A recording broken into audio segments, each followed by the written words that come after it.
And thus, the wait is over. Welcome to a new stream. And today we are taking a look at the new iteration of the Civilization series, Sid Meier's Civilization 7. I have already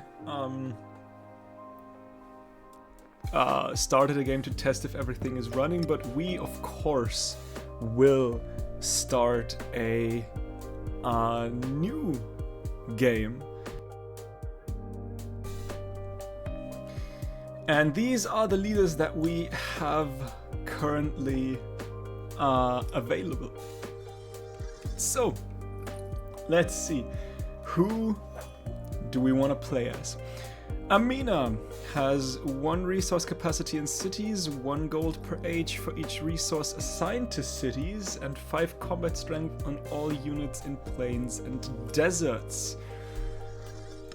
Ashoka as the world conqueror. Civ has 1 production for every 5 access happiness in cities, 10% production in settlements not founded by you, declaring a formal war grants a celebration, and 10 combat strength against districts for all units during a celebration. So, like it says, militaristic. I think both of them are militaristic. Ahsoka in the world renouncer. I guess persona. Do they have different? No, they are standing on the exact same tile, just it looks different. Has 1 food in cities for every 5 excess happiness, in contrast to the 1 production, and 10% food in settlements during a celebration. And all buildings gain a +1 happiness adjacency for all improvements. Now that sounds interesting. Augustus has 2 production and capital for every town and can purchase culture buildings in towns, which is something we have to take a look at because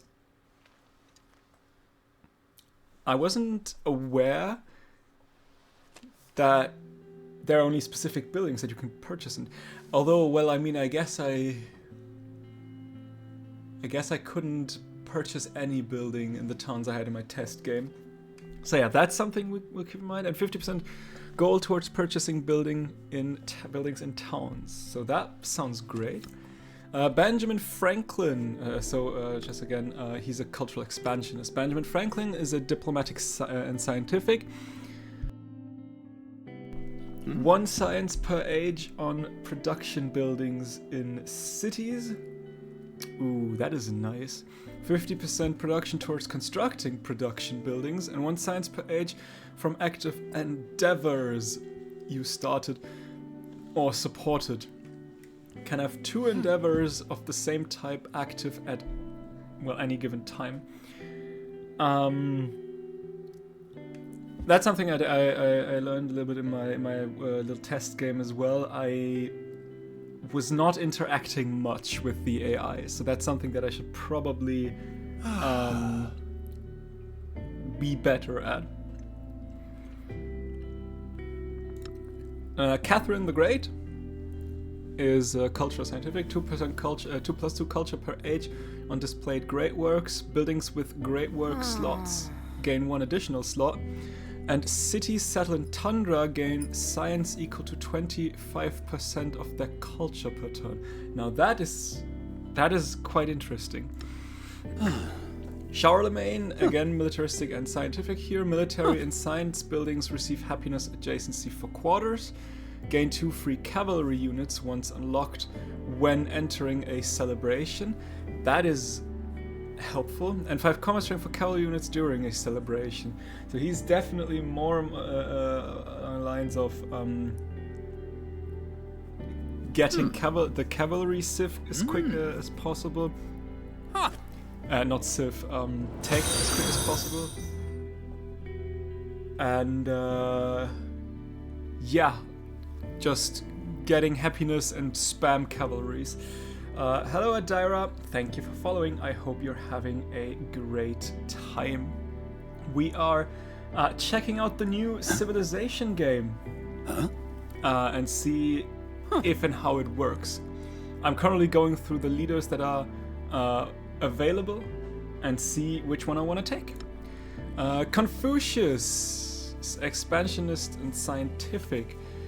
It has a 25% growth rate and in cities and 2 science from specialists. That sounds great. That sounds like some good fun. More growth, more science. Maybe we'll play Confucius today. Friedrich in the Baroque persona gains a great work when you capture a settlement for the first time, and an infantry unit when you construct a culture building. So as well here, culture buildings, getting the infantries, and then using the infantries together with your great, I guess it's not general anymore, but your army commander, and taking over cities. Sounds interesting. Army commanders start with the merit commendation, granting them +1 command radius and 1 infantry unit when constructing a science building. That is Friedrich in the oblique persona. That sounds strong.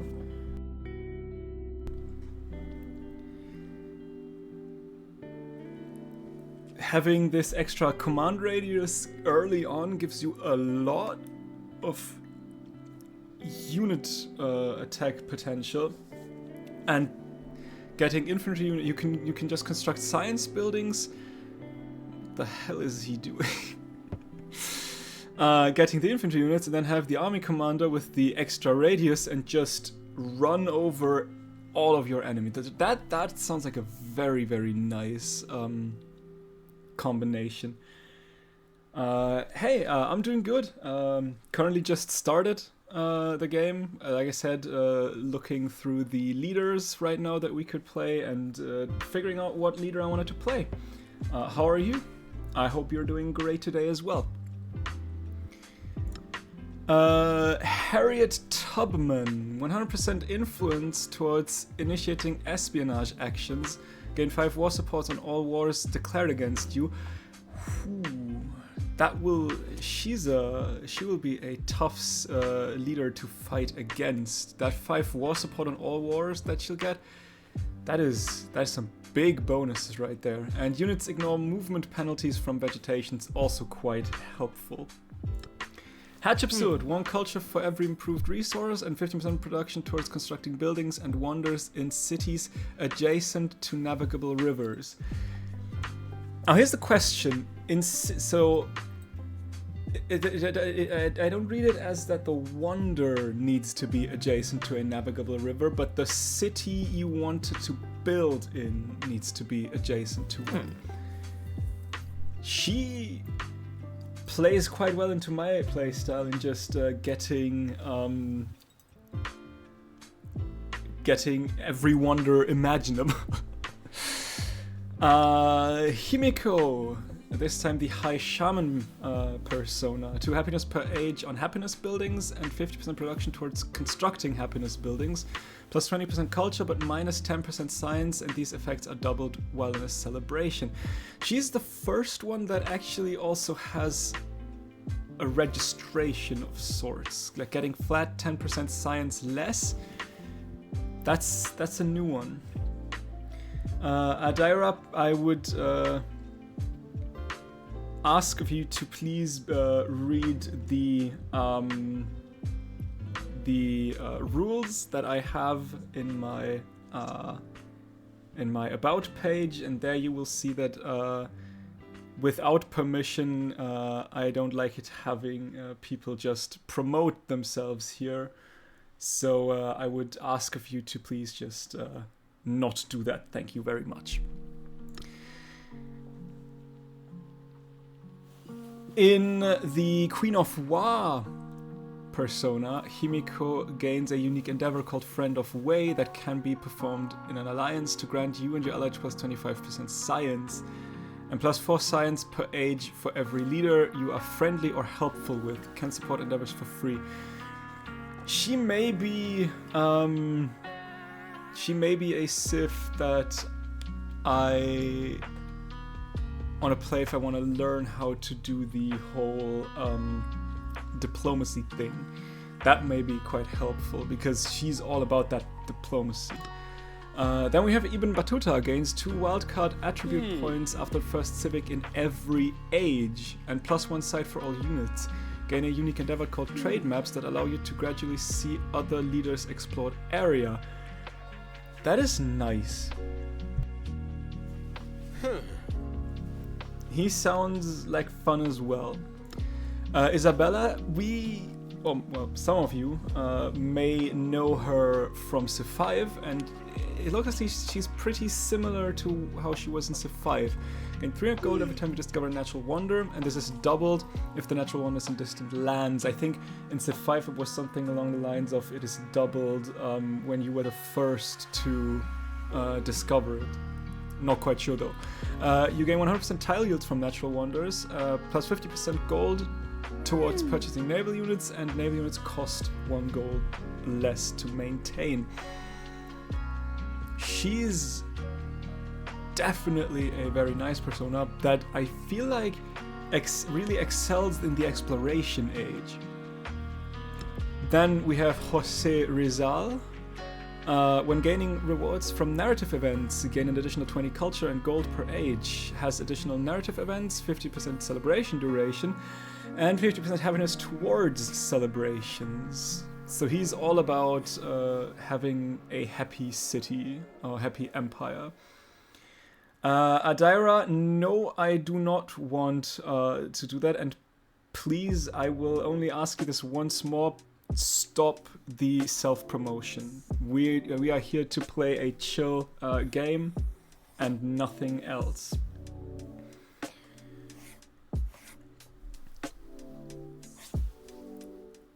And yeah, that is him basically. Lafayette gains a unique endeavor called Reform, which grants an additional social policy slot.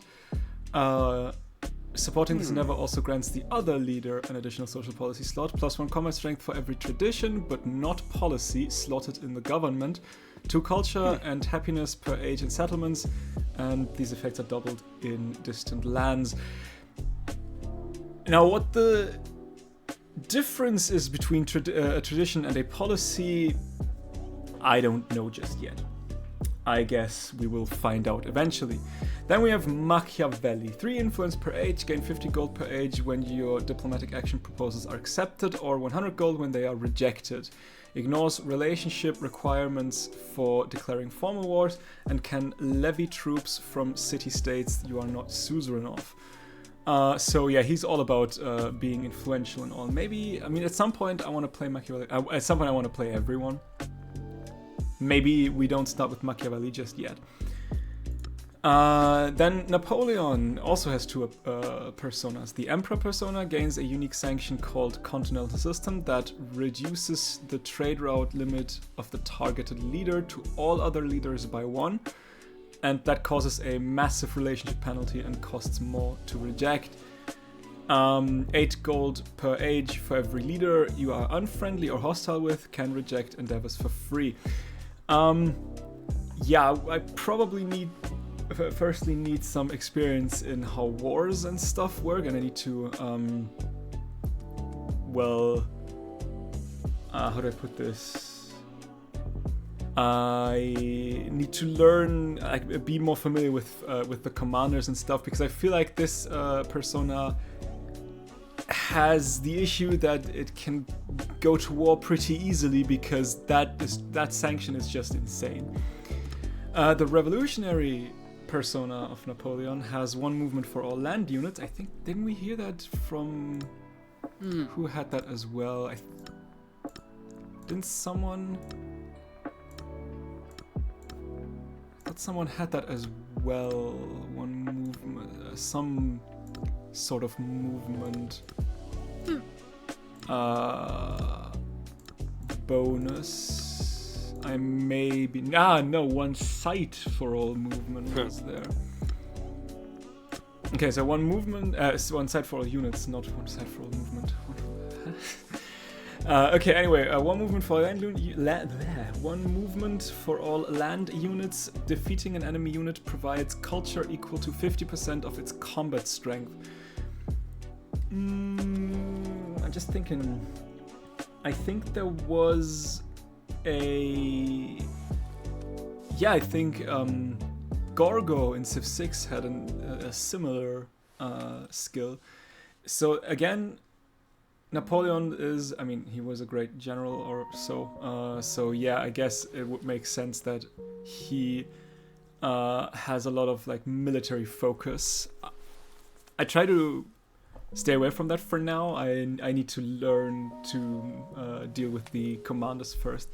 Then we have Pachacuti, which I don't know if you can even see that. You probably cannot.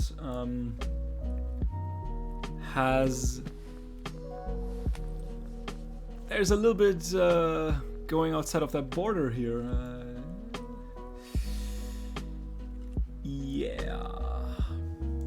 That's something that maybe can be fixed at some point. But yeah, what does he do? All buildings receive +1 food adjacency for mountains, and specialists adjacent to mountains pay no happiness maintenance. That is helpful if you have a mountainous map. If you do not have a mountainous map, that is tough for you then, I guess.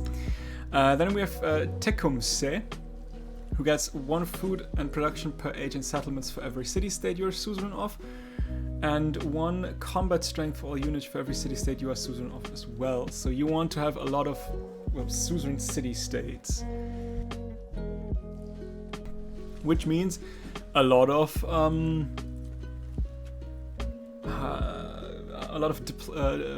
not diplomacy, diplomatic favor. What's it called here? The where is Machiavelli? He has that influence, a lot of influence. That is what you need. Then we have Trung Trak, who gains 3 levels on your first army commander, which is absolutely insane. And 20% command experience, and 10% science in cities in tropical. And this is doubled while in a formal war you declare. So yeah, she is definitely a war civ, and a pretty insane one as well. 3 levels on your first army commander just for free is crazy. Okay, I have asked you nicely a lot of times.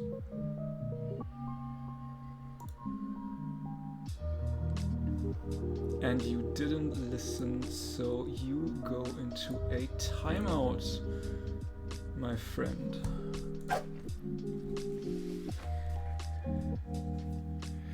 Okay, yeah, again, I'm not going for a civ that goes full military right now because I still need to learn. Then we have the last civ with also 2 personas as well, and that is Xerxes, and the King of Kings persona has 3 combat strength for units that are attacking in neutral or enemy territory. 100 culture and gold per age when you capture a settlement for the first time. 10% gold in all settlements, and this doubled if settlement is not founded by you, and 1 settlement limit per age. So again, militaristic as well. If you want a strong gold game, that sounds pretty, pretty helpful. He could be quite good for a strong gold game. And the last but not least, Xerxes in the Achaemenid, I have no idea how to pronounce that persona. That is 1 trade route limit with all other leaders, which in and of itself is already pretty nice, because I think you only get 1, and he has 2 with all, but I think you can upgrade that during the tech and civic tree. Not quite sure, we'll see. 50 culture and 100 gold per age when you create a trade route or road.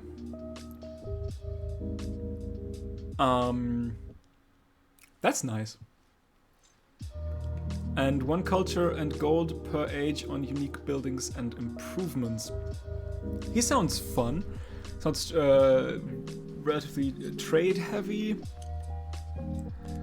So it's the second Xerxes, or Confucius, which has growth rate in science and specialists, or Augustus sounds also fun. 2 production in the capital for every town can purchase culture buildings in towns, and 50% gold towards purchasing buildings.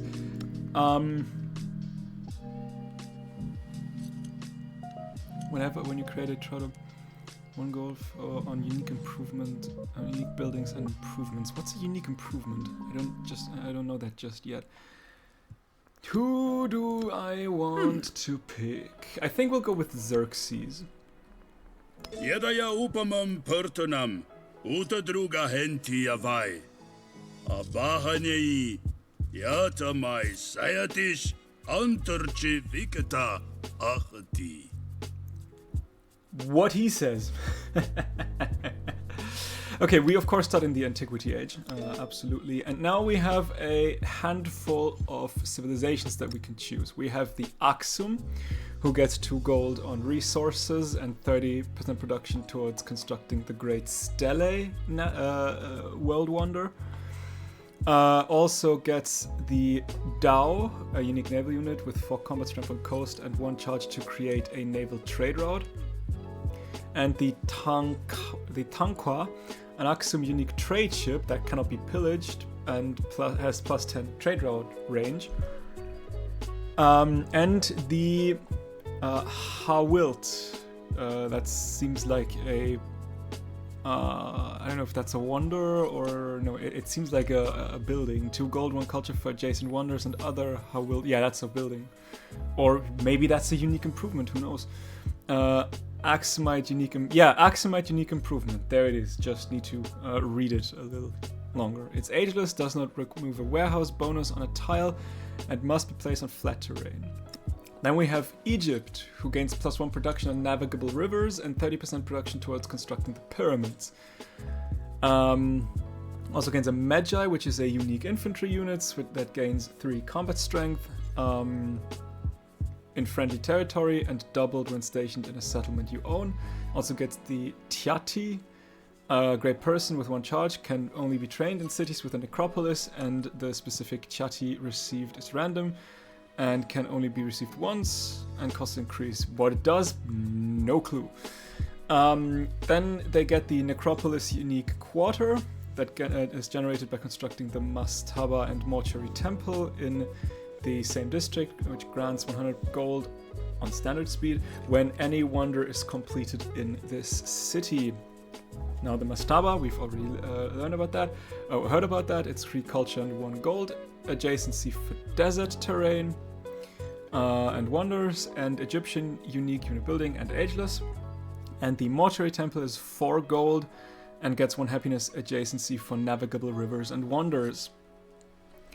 Then we have Greece, who has 3 influence per turn on the palace and 30% production towards the Oracle, gains a hoplite, which is also a unique infantry unit, which gains 2 combat strength if adjacent to another hoplite. And the Logios, a great person with 1 charge, again, can only be once and costs increased. Gains the Acropolis unique quarter, which is created by the Odeon and Parthenon, and that gains 2 gold on the Parthenon for each city-state that you're suzerain of. So immediately I see that Machiavelli and Greece synergize quite well, because Machiavelli gets +3 influence and Greece gets +3 influence, and I think it was Tecumseh who also benefits from having more having more city-state allies. Anyway, the Odeon gains 3 happiness and 1 culture adjacency for quarters and wonders, and the Parthenon gains 4 culture and 2 influence if placed on rough terrain, and 1 culture adjacency for wonders. Then we have the Han, who has the 9 provinces skill, which the capital and new towns gain an additional population with their first growth event, and 30% production towards constructing the Weijiang Palace. Also get the Chu Konu, which is a unique ranged units with a zone of control and higher defensive strength and, higher combat strength. And the Shidafu, also a great person with 1 charge. yeah, what they're doing, I don't know just yet. And they can build the Great Wall. Again, unique improvement, 2 culture, 1 happiness for each adjacent Great Wall segment. So a little bit like the different China civs in Civ 6. Yeah. Then we have the Khmer, or Khmer, or whatever. I heard some say Khmer, I guess. Which districts on rivers do not remove the natural yield of the tile, and 30% production towards the Angkor Wat. They gain their unique war elephant, they gain a unique merchant, and they gain the Barai, which just gives food overall. Then we have one of the two,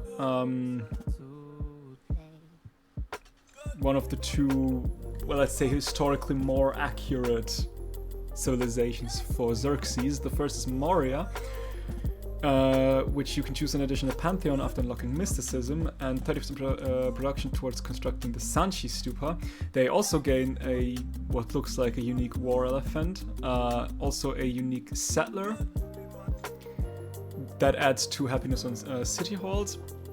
The Matha unique quarter, which gives 10% happiness in this settlement, and the 2 unique buildings that you need for that unique quarter. The first gains 3 happiness and 1 science adjacency for quarters and wonders, and the Vihara gains 3 happiness and 1 culture adjacency for mountains and wonders.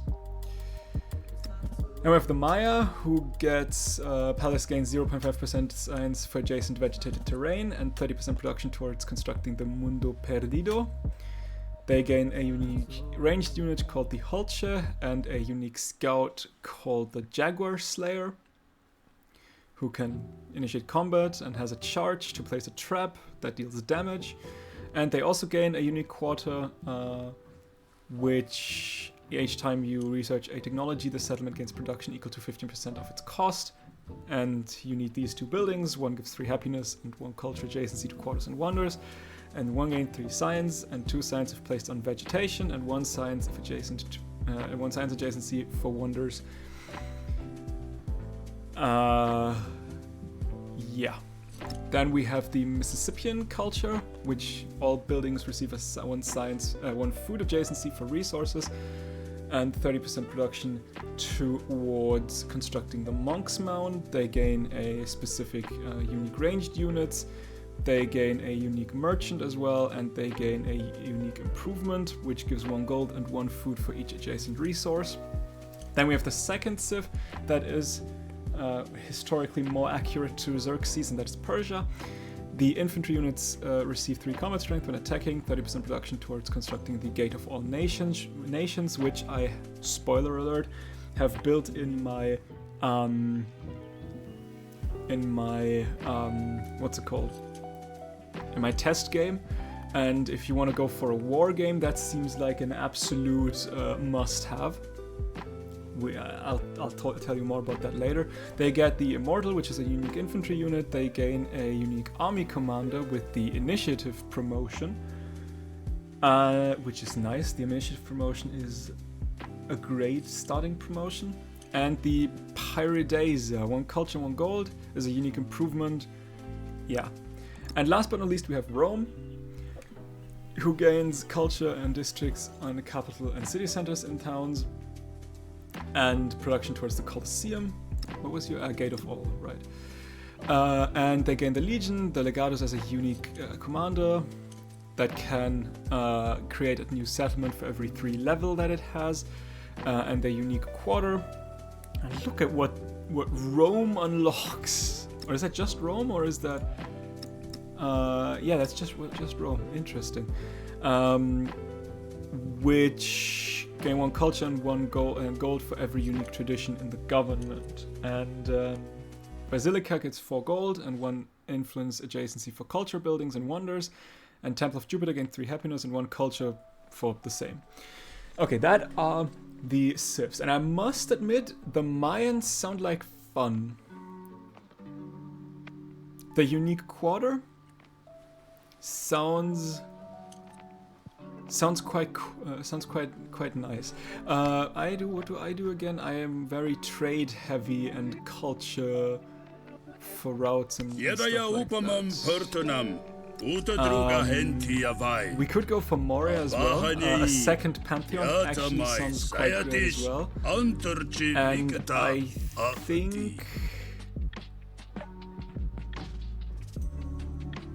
I think I might go for Moria here. Yeah. We will play on the scribe difficulty for now. I'm new to the game and I need to learn the game, so we're going for the easiest difficulty for now. If it turns out it is too easy, we will eventually get higher difficulties, but for now the scribe should be good. Then we have online, quick, standard, epic and marathon game speed. We will keep it with standard.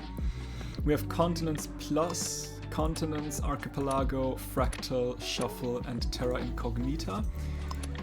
Unfortunately, I have no idea what these maps do. Like, what's the difference between continents and continents plus? I don't know. Archipelago is probably just smaller land masses, like a typical archipelago. Fractals, if anything, like in Civ 6, are probably these long, winding, and snaky landmasses. Shuffle is probably either you choose a random, the game chooses a random map type for you, or it just generates one randomly. And terra incognita, I don't know. I hope that this may mean that that the distant lands are uninhabited and you can actually say, okay, you know what, we start all on the same continent and we need to, in the exploration, go to the distant lands, and there's nothing you can like spread out, and it's more like, okay, which civ gets there first, other than, oh, you're going to the distant lands, oh shit, it's already filled to the brim with people. Other than that, I have no idea what that is, and for that reason, we will take terra incognita. And we're playing on standard map size. Yeah, we only have standard, small, and tiny. Yeah, and that is it. Let's launch the game.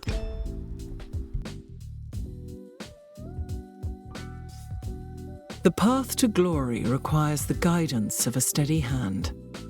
Can Maria, hardy as the Himalayas, become the stewards of the world?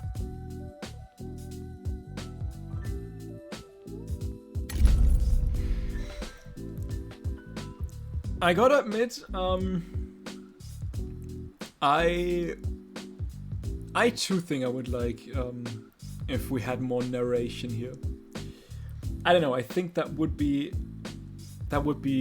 nice. Anyway, let's begin the game. Welcome to Civilization 7. Okay, I saw that screen already, so I might need to take a look at the what's it called? At the options to see if I can somewhere say, hey, you know, I know how to play the game. It's okay. Don't give me that many tooltips. But anyway, it actually works this time. So for the first and hopefully probably only time, I will actually read through that, because we are all learning, and also because you know what, I can actually put myself to the right for now, so that you can read it if you want to as well. Lead your people to greatness. Before you embark on your journey to create an empire that stands the test of time, take a look at some of the fundamental concepts of the latest installment in this series. Once you begin the game, you will see tutorials that will teach you how to play, and expert advisors who will guide your decisions. The Civilopedia will also be available at any time, where you can refer to any of the game's concepts or learn the history behind them. Yeah, from a short glimpse at the Civilopedia, that doesn't feel finished. I hope that they will polish that over and make it more like a Civilopedia and less like, okay, we have some stuff there, not all. If you don't find it there, well, that's on you. Sorry, not sorry. Ages! History is built in layers. Yeah, we've heard that one before. A game of Civilization 7 consists of multiple ages. Every turn brings you a step closer to the next age. Some important events are a leap forward. Each age presents its own unique gameplay, new challenges, and an opportunity to change your strategy. Your leader remains the same, but at the end of every age you will choose a new civilization with a different set of abilities and units at your disposal. The legacy you create with each civilization will carry into subsequent ages. That is a thing that I was first pretty shocked to hear that, and I immediately thought at how humankind did that, and in my opinion didn't do it good. I'm more and more warming up to that idea.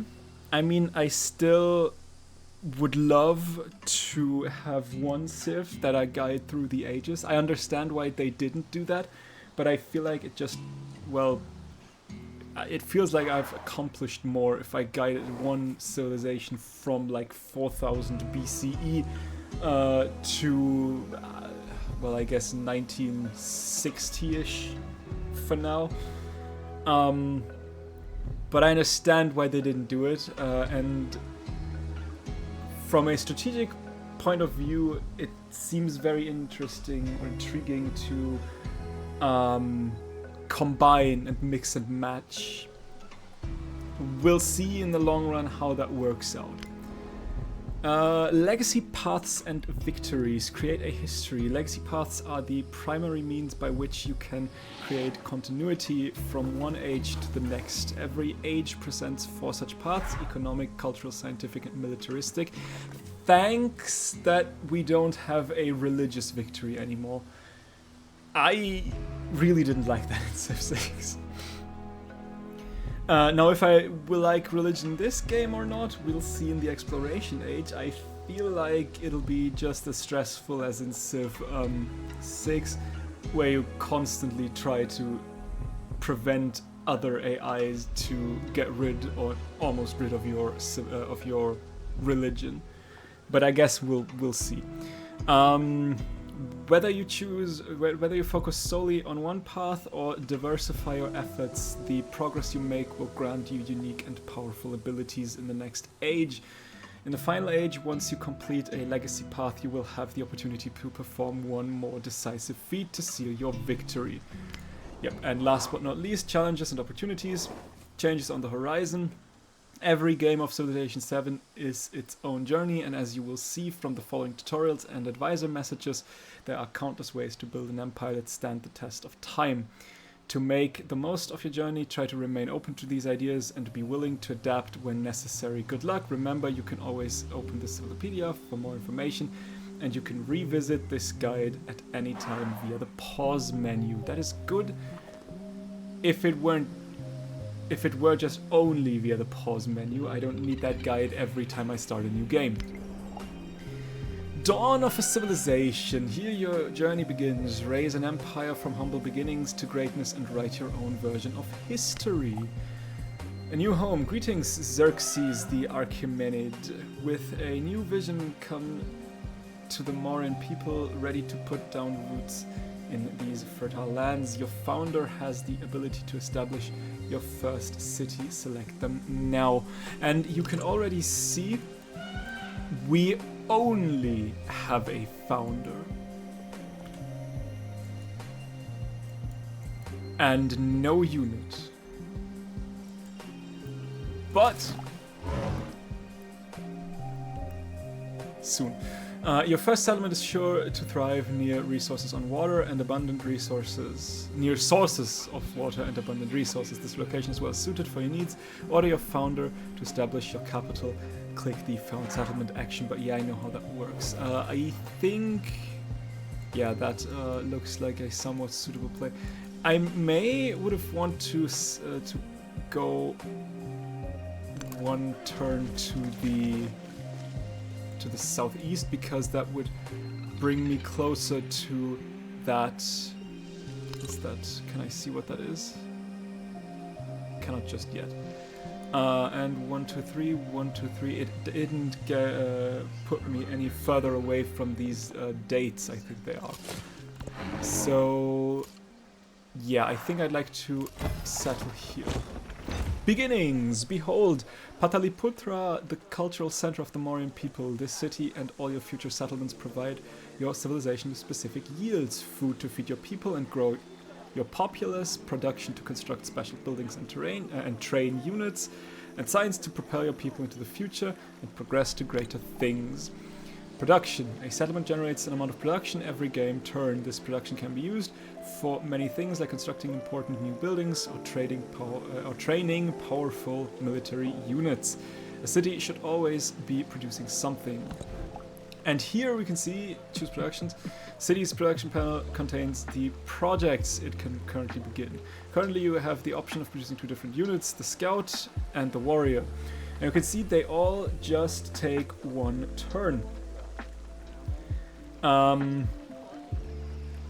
That is because we didn't get one for free, and that is now the exchange. You can now settle your city and then 1 turn either a warrior or a scout.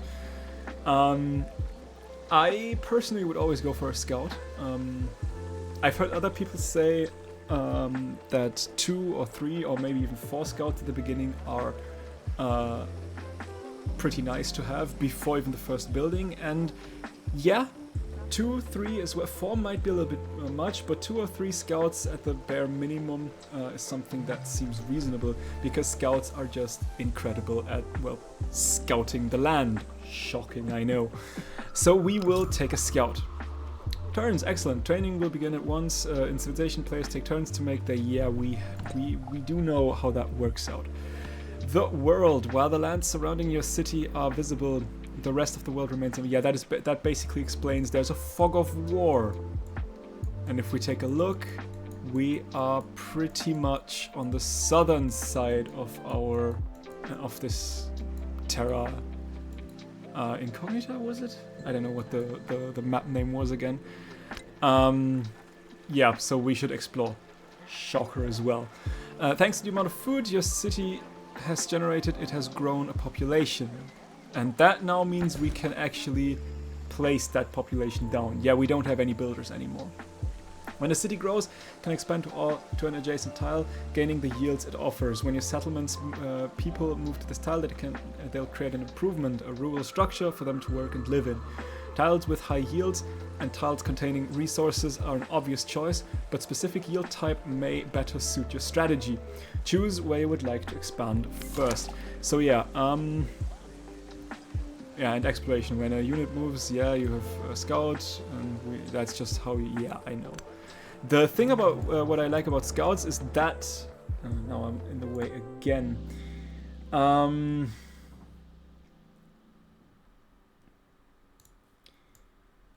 Where would be the smartest thing?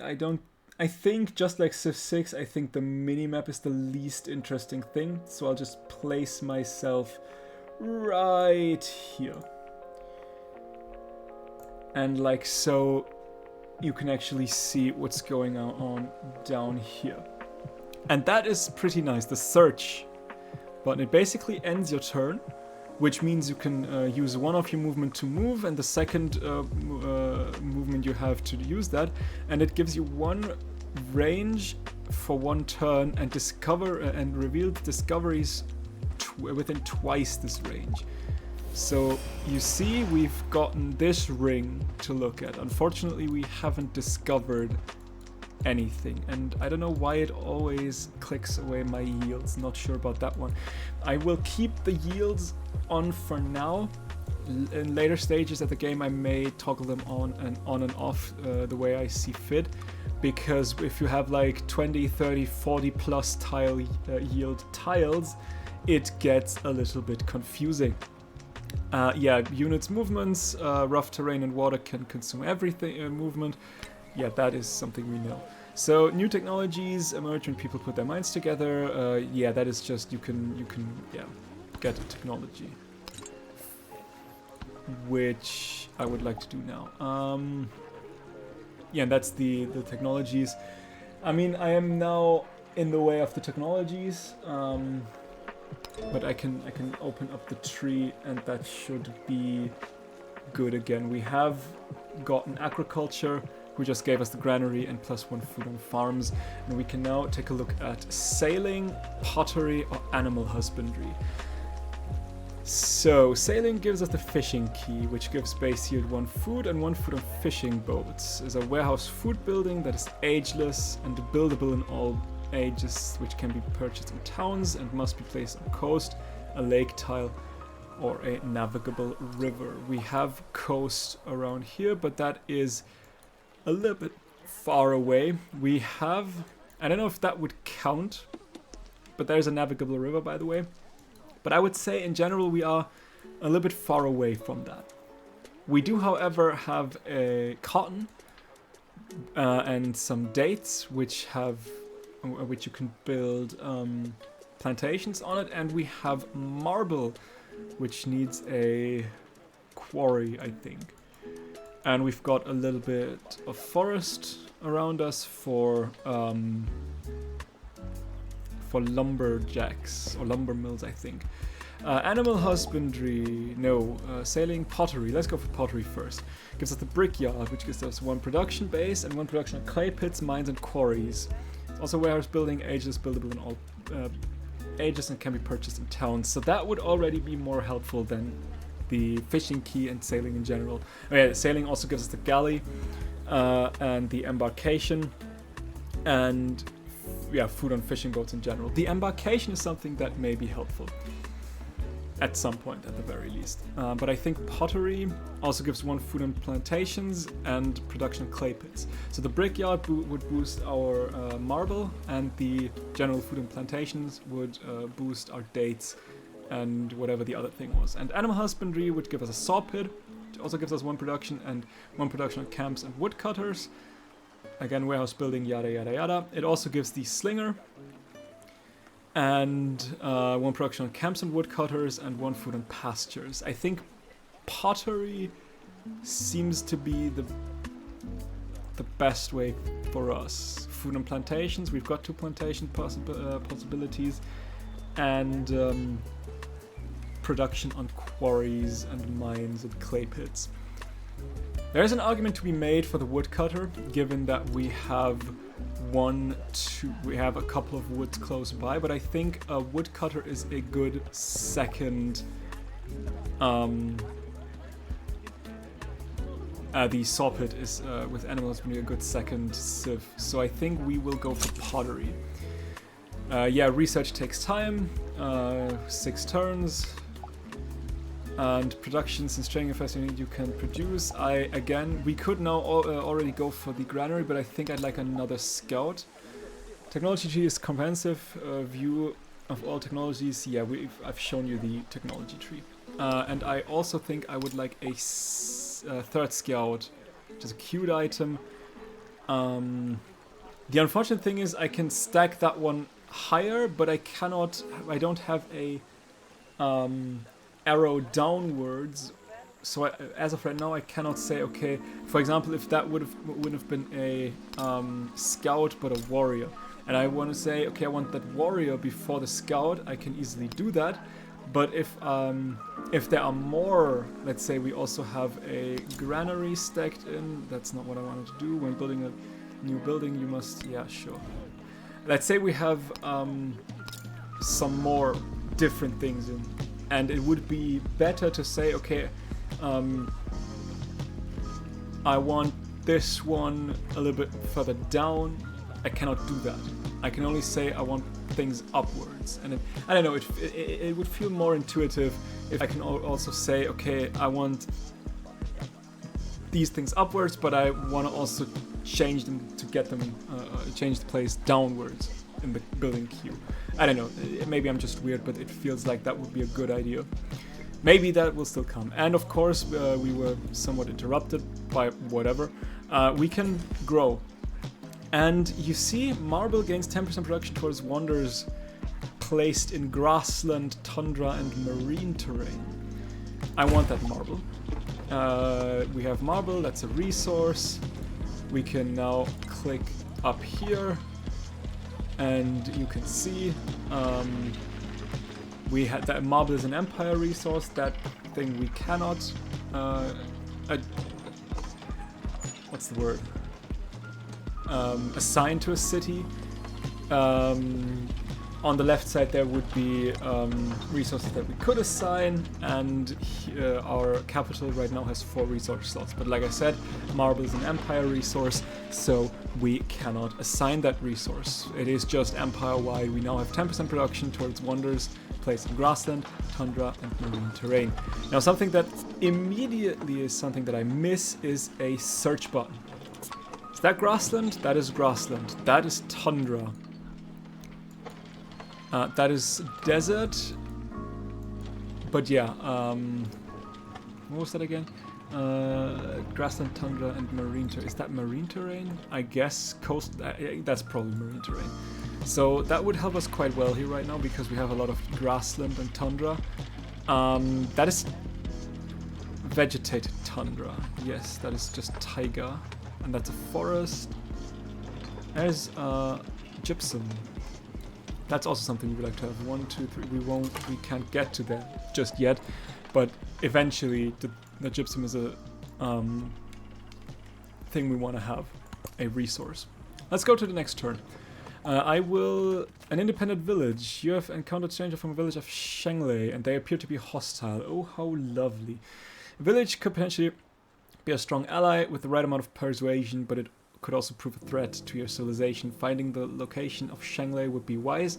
Independent villages can have different attitudes towards others, friendly, neutral, hostile. Once you have found a village, you can use influence to begin diplomatic actions such as befriend independent. I have no idea where I have found them. It put me somewhere around here, so maybe there. I will send my... Yeah, there's a scout. Okay. Let's send the scout to our south. And let's take another look. And we see there is a discovery. This time it's a cairn. One of many discoveries in the world. Closer inspections grant hidden benefits. Yeah. That is new continent as well. So... that... and there's Shenglei. If we are unlucky, we will immediately lose that scout. We need 170 diplomatic favor. I would like to have that cairn. So we may be able to get around there. We'll see. We are currently quite a while away from getting that, though. Okay, we've got another... city growth option, and I think I would like to go towards that cotton. 2 food and 2 production just in general seems like a good idea. So we will, and we don't have these yields just yet. We will get them when we place a tile. So from pure yields, this farm would be smarter because we will get 2 food and 1 happiness. Or this farm as well would give us 1 food, 1 production, and 1 happiness. But like I said, I want to go towards the cotton, so I'll take this farm. All are made of clay. And that's pottery unlocked, which means we could potentially now build the brickyard, and we get 1 food on plantations and 1 production on clay pits. And now we can effectively choose a advisor. That means basically nothing else than, okay, you're going to track the path that you want to go for. We are relatively commercially, so I would take the trade advisor. Now, as it says here, you can change paths anytime. So, and yeah, legacy path, circular study code of laws. Civic, and established trade routes. Yeah, basically that is, you can check. Yeah, we now have tracked the, oh my goodness, can we stop? I wanted to, yeah, that is, okay, these are our legacy paths. Culture wants 7 world wonders in my empire, military wants 12 towns, and if I conquer settlements, they count as 2. Science wants 10 codices, and economic wants 20 resources. And you see, that was tracked I do not like to track that. It wants us to study the Code of Laws Civic. Given that we are a rather trade-heavy, that's the leader screen, yes, we can diplomatic actions, independent powers, government, unique abilities, and so on and so forth. We have found the Shanglei. We are a very trade-heavy civ, so we would like to have that one first. So Code of Laws. Eventually, we first need to unlock the civics tree, that is. What's the next best thing? Like I said, animal husbandry would be the next best thing for us to go for. First of all, because of our slinger unit, which is a ranged unit, which we could use, and because of the saw pit. Given that we have a lot of woodcutters. And we've got another scout. I would like to send you to the west and the last one up to the north.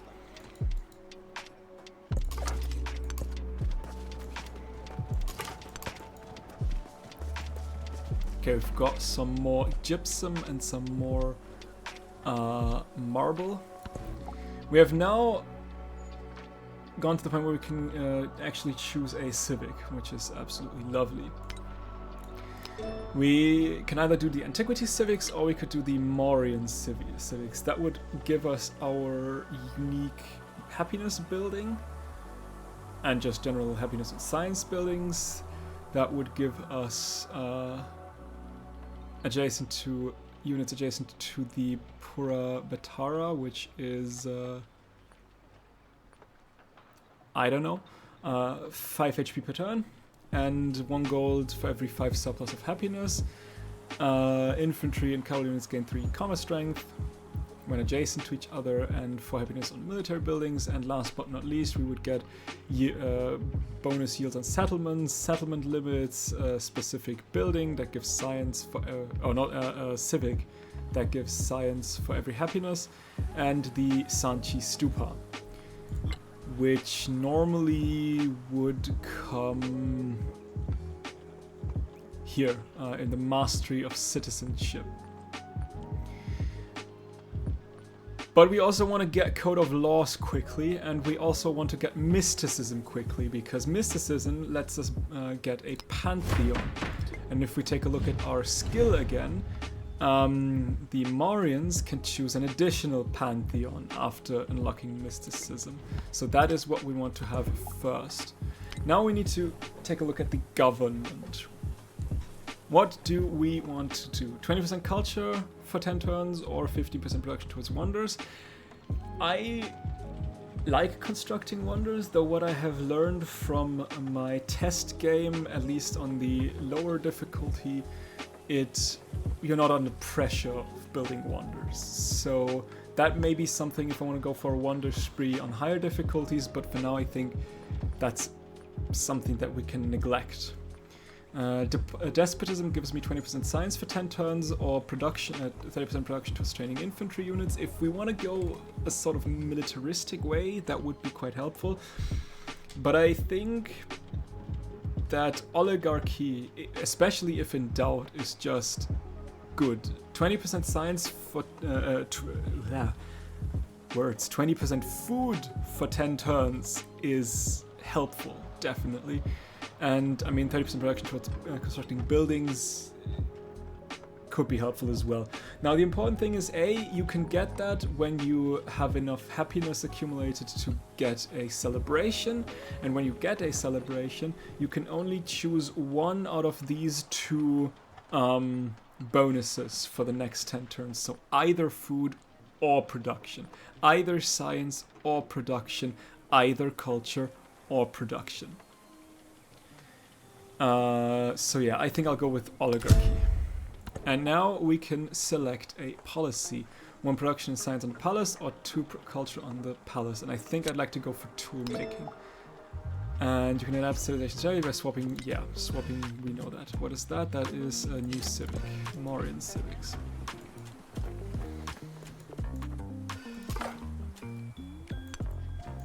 And now we have, gotten that cairn, and we've gotten a little narrative event. builders have raised a monolith effortlessly and with few tools. The artisans back home will want to know of these novel techniques. Now we can learn the builders' techniques to gain culture and production, which would help us get our scout quicker. That would give us 10 production. A brickyard is 55 and a granary is 55. So it wouldn't do much here. The other thing we could do is study the builder's tool, which just gives us flat science. I think I'll take the production and culture. That shaved a turn off of our scout and 2 turns off of mysticism. Let's take a look as well. Okay, we found a... What's that? It's a cave. Yeah, we found a cave. And we found out that this is actually turned around. So the coast is following up north. Meaning that settling a coastal city, like right here for example, would be quite helpful. Although that isn't fresh water, so we had to settle on the river tile, which is also something that I need to adjust myself towards. That you can now settle on top of non-navigable rivers. But yeah, in general, settling somewhere around here could be quite helpful.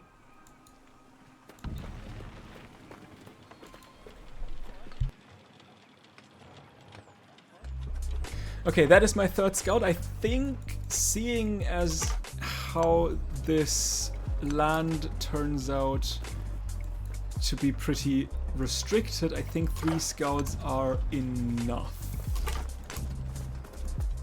Also, we've got hides here, which just gives us +3 production, which is also something that would be quite nice. Also, befriending Shanglei could also be useful for us. So with that in mind, I think a granary or I think a brickyard would now be quite helpful. Now a thing we could do is we could place that is currently a 1 food 1 production tile. We could place the brickyard down on that tile where we have built the farm first. And now we've gotten the population that we used for the farm back, meaning we've already... Well, we might not be able to... We may need... I don't know, irrigation. What do we need for plantation? Nope. Plantation. Doesn't say... That is the thing what I meant earlier on when I said I hope that they will polish the Civilopedia. It does say nothing about what I need to research to get the plantation done. I have maybe I need a rural district to connect here. That might be the thing. That might be the case. So yeah, let's get this clay pit going. That's also great because we are building the brickyard, which gives us... That's something I can not take a look at here, so I need to take a look. Brickyard. That gives us 1 production on clay pits and mines and quarries, so that will help us even more.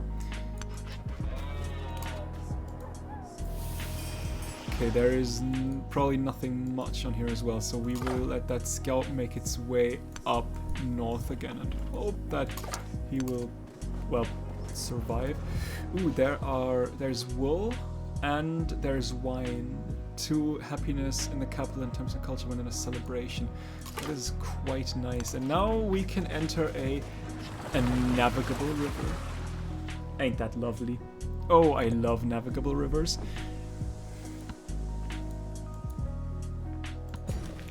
Okay, let's get this another clay pit going. When you direct your people to live on a rural tile, they create a structure to work. Yeah, I know. Oh, some iron. Some lovely, lovely iron. Let's go on to... Ah, and look, there is a tent camp. And can we just say how pretty that game is? I know it's probably been said by everyone by now, but it truly is beautiful. The caged bird watches butterflies with envy. Yes, and I think if that'll be a mod, which I hope it will be, one of the first mods that I will most likely get myself is the same mod that I have in Civ 6, where you can zoom in further. That would be phenomenal to have. Anyway, foragers have discovered an unknown type of mushroom, but such morsels warrant caution. They should not be eaten until they're studied. We can examine the fungi. Let's first give ourselves a tech. We could go for sailing now, but we could also go for writing. Just getting that library with base science up would be quite helpful. It would also give us the Great Stele, which would give us 200 gold when we construct a wonder in the settlement, including this one. Given that I am a rather wonder fond player, that would be quite helpful to have. Anyway, or 30 food. You will grow in 7 turns. You have 10 food. So that would be just shy of 4 turns of food. Or, like I said, we could go for 45 science. We'd need 10 turns. So this has around 100 science. So that will almost halve that. So yeah, I think we will take the science. And yeah, it shaved 4 turns off of our research. Now we have found another cairn, which we will gladly take. That may be an issue. We may or may not lose that scout. Yeah, you've already taken some damage. But you will hunt me down regardless of what I do. I cannot escape through there because that will just attack me. That here's to my south and east is just water, so yeah, I will just hope that you won't die, but you will most likely die. Yep. Oh no, it's just no, it's just the dogs. Run! We want that cairn up there, and we want that camp tent. Several soldiers have gathered for an impromptu contest of sport. News of the contender's stunning victory is sure to ripple across the empire. Record the feat for culture or throw a celebration. I think now I'll take the food. Yeah. That is unfortunate. That's another hostile tribe, which means you will probably die. Yep.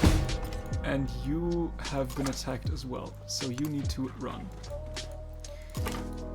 And let's take another look. And there's Tyre. Tyre is actually a friendly city-state, meaning I still need 170 influence, but it would, well, join my empire quicker. But Shanglei there is another is world, closer and hostile. but it is in this one. Well, we've now got the altar. Yeah. Now we've got mysticism. Now I want discipline, because discipline gives me an army commander, which would be great. And we can choose a pantheon, and we are actually the first to choose a pantheon. So we could get 3 influence, which would be great. We could, the altar receives 1 happiness. I am again in the way. Let me put myself into the middle for right now real quick. We could 10% growth rates in cities with an altar, 1 culture and quarter settlement in settlements with an altar, or 5 healing for units in rural tiles, or 1 food on farms, pastures and plantations in a settlement with an altar, or 1 gold on camps and woodcutters and settlements with an altar. You see, like it says here, many pantheons require an altar building, as well as production towards buildings, or production of fishing boats, and culture, food, gold, happiness, and science on the altar itself, and production of military units and quarters, science and quarters with an altar, production towards constructing wonders, production towards training settlers. The altar receives 1 happiness, and 1 production of clay pits, mines, and quarries in settlements with an altar.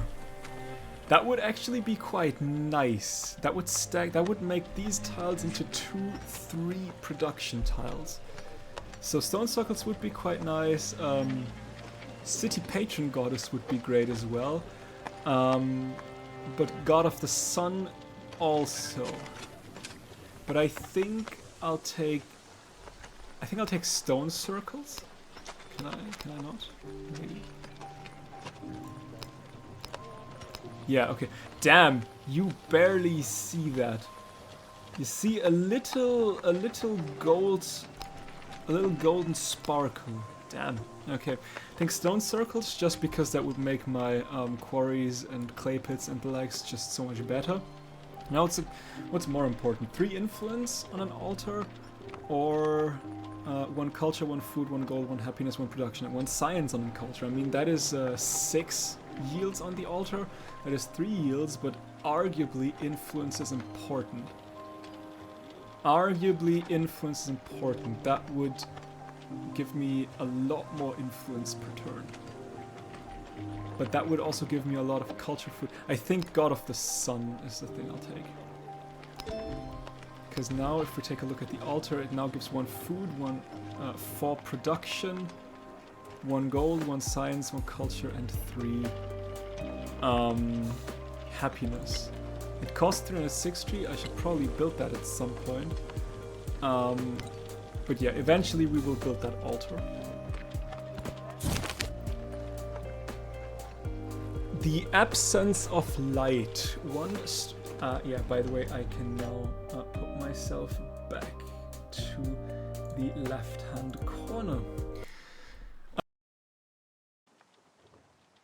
It's midday peak and then vanishes, obscured by a disk of darkness that wipes all light from the land. The rising wails of lamentation and fear are eerie. A great wolf has swallowed the sun, which was giving me minus 50% science for 3 turns.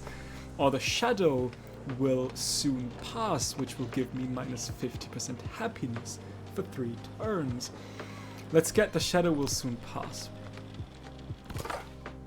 We can deal with it. And there is a player. Let's say hello. Just met Isabella. Yo soy Doña Isabel, monarca de estos reinos y señoríos. La reina acierta a decir siempre. La reina es siempre cierta.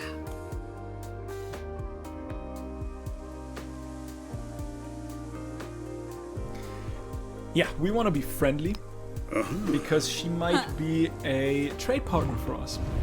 And now we can interact with the leader and see information about them, such as civilization, agenda, relationship, and so on and so forth. I could go for various relationships, world events. Helpful relationship can lead to an alliance, and hostile relationship is more likely to lead to war. Yeah. And there are some diplomatic actions that you need to spend, that the leader also needs to spend influence on, and endeavors are helpful, sanctions are harmful, and espionage actions are hidden. Flippin' hell, the amount of pop-up windows this game has, let me tell you. You can support, accept, or reject, which we just saw. And we could ask for open borders, or we could make a cultural exchange, or open markets. I don't want to denounce. I want to save my Diplo favor for now, or my influence rather, because I still want to befriend the Shanglei. Mainly because I don't want them to send an army to my borders. And I also at some point want to befriend Tyre. But that will take a while. We need to wait 3 more turns. Warehouse buildings. A brickyard has been built in Pataliputra. The brickyard is a special type of building. Yeah, we've seen that already. And you see, juicy. And I think the altar would be helpful. Yeah. Look at that. 14113. Is there anything that is better? 1412223. Yep, let's build the altar here. And now we can get the cotton. Which means now we have 2 food and 2 production in our capital. This place of respite has sheltered countless travelers, a symbol of humanity's perseverance in spite of hostile wilderness. Stay a while for happiness and culture, or leave a gift for future travelers, which gives us influence, which is enough to start befriend these independents. And now we see it'll take 15 turns until he's friendly with me. It'll take 23 turns until I get a gift from them, and it'll take 30 turns until I can get become suzerain, unless I will spend 100 influence to speed that thing up. Which I am not sure if I want to do that just yet. Okay, I want to see your lands, and also I should probably think about getting some settlements up, which means, yeah, I wanted to build a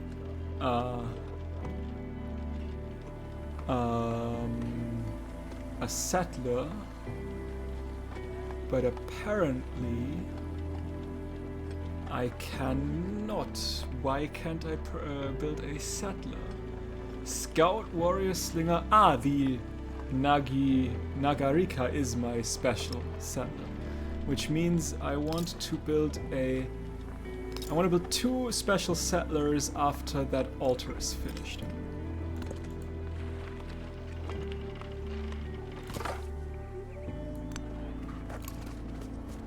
Okay, there is unfortunately no other land for us here. No goodie hut, which I know it isn't, but yeah, and there's also none. The question is, where do we want to settle? I mean, there's 2 times ivory, which just gives us wondrous production if placed in tropical plains and desert terrain, which would be great. On the other hand, there is marble and twice gypsum. 1, 2, 3. Unfortunately, we won't make it towards that wine and that rough and that wool. But 1, 2, 3, we could make that wine, and that one is the still spoken hostile. word conquers there all is the great thought, Stella and but the the library written word and commands it. researchers continuously generate science equal to 25% of the production. You can cancel. Ah, that is this one, a project. Pillars of Society. New pillars rise, inscribed with Mauryan edicts and crowned with beautiful wooden animal carvings. Some artisans propose that stone would better weather the test of time, but changing traditions is always controversial. Invest in pillars of stone for 25 science, or maintain the tradition for 25 culture. First of all, what do we want to research? Forgotten writing. The mastery would give us just 1 science and science buildings and 1 codex, which would help us actually quite well. Could go for irrigation for the settlement limit, or for masonry for a monument and the pyramids, and production on mine and quarries.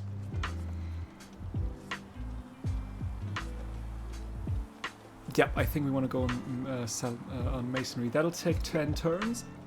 So again, around 100 science. And I think we want discipline, though. I think we will maintain the traditions.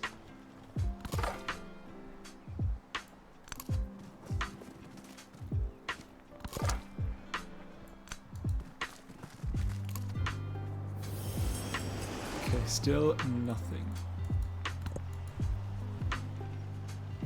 What does my special settler do again? Civilian units, capital funding new towns at just 2 happiness on city halls. Oh, Our settlement stands and unguarded. Ah, yeah, that's just okay. You maybe want some military. Mainly because I think they have found me. Yes, they have found me. And it still takes a couple of turns before they befriend me. So I may or may not need to purchase a military unit. Let's circle back a little bit again.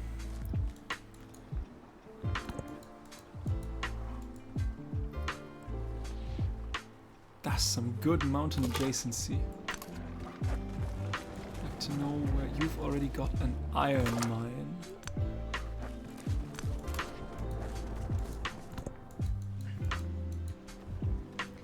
We've got the altar ready pretty soon.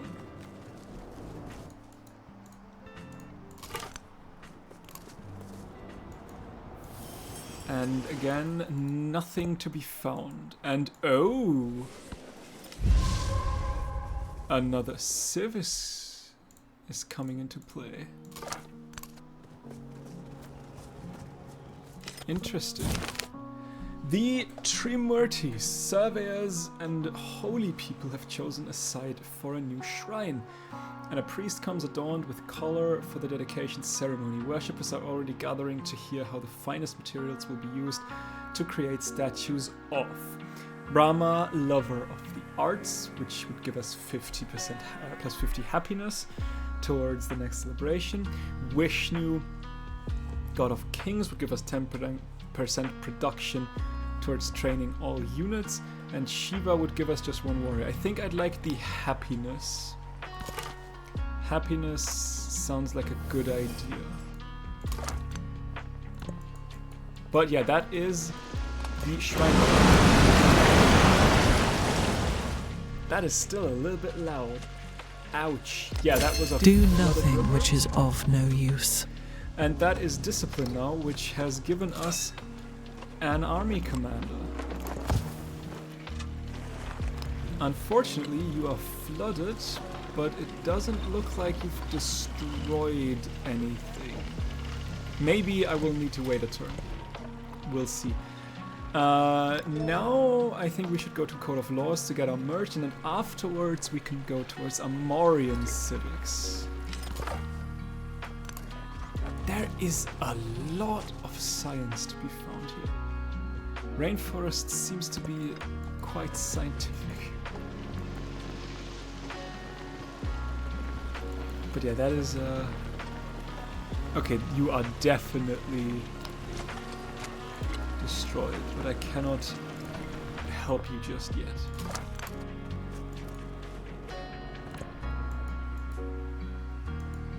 Maybe I'll need to wait the flood. Okay, so the flood is gone, and no, it doesn't look like anything is destroyed. Even though you are clearly burning.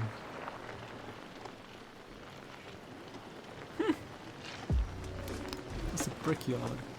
I've built the brickyard. I don't know. I don't know what's going on, and but whatever is going on, look at these yields now. Delicious. I would like to see what's going on there, and I would like to meet that person, because a potential next trade person, which would be phenomenal.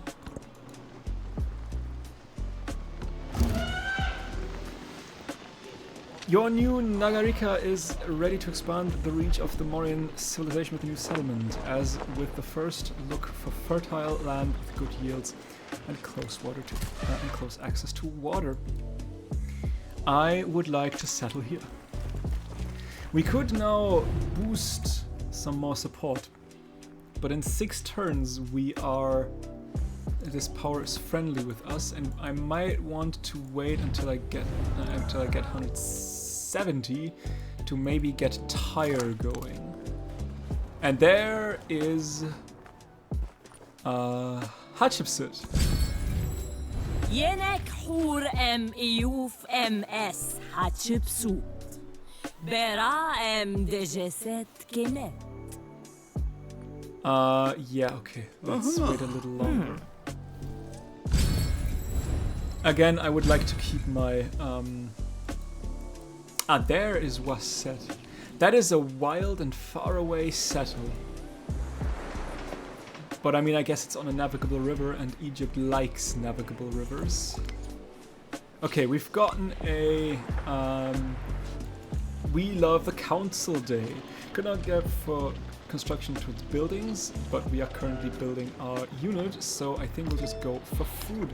And with every celebration, we can make a new, we can slot in a new social policy, which I think for now is good to have 2 culture in the palace or 2 golden settlements. I think 2 golden in all settlements seems like a good idea. That seems like something I would like to see.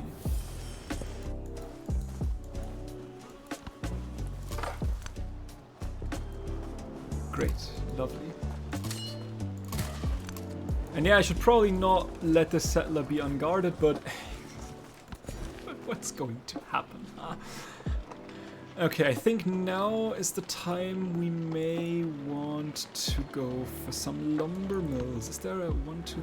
We could try to go for dates before 1, 2, 3. She goes for dates. Yeah, I think I would like to go for dates. Okay, and there is a big-ass mountain saying you don't go any further. And to that I say, then I don't go any further. Okay, yeah, let's take a look to the left. Although I have a feeling that this will also soon be the end of that continent. But oh well, it's whatever, I guess.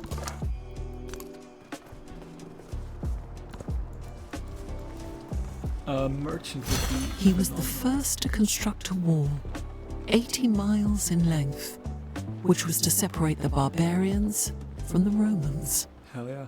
We now can build ancient walls, a monument, the pyramids, and we get 1 production of mines and quarries.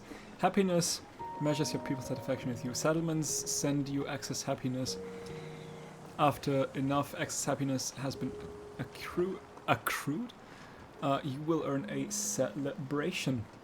Settlements with negative happiness will receive yield penalties. To earn happiness, settle near fresh water, slot resources that grant happiness, and construct happiness buildings and wonders. Poor settlement management and ongoing wars can reduce happiness in settlements. Don't fret, your advisor is here to monitor your happiness and alert you of any issue. That is on fresh water. It is not where you wanted me to settle, but I'd like to have a coastal city, at least one. So we will settle you. Your people have made a new home, ready with the first town.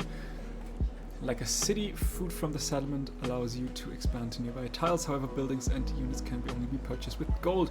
You spend gold to turn a town into a fully fledged city. The gold cost is greater the more cities you have in your civilization, and decreases as town grows. Look at this base here. Could go straight for the quarry, but I think I would like to have some gypsum first, so I will actually go for the what's it called, for the woodcutter, I think it's called. Now what's the next best thing to do? I think now sailing may be a good thing, because we would get a couple of fishing boats now. So that may be something we should take a look at. Can you, in 2 turns, you are friendly in 2 turns, could you please just leave? That would be absolutely amazing.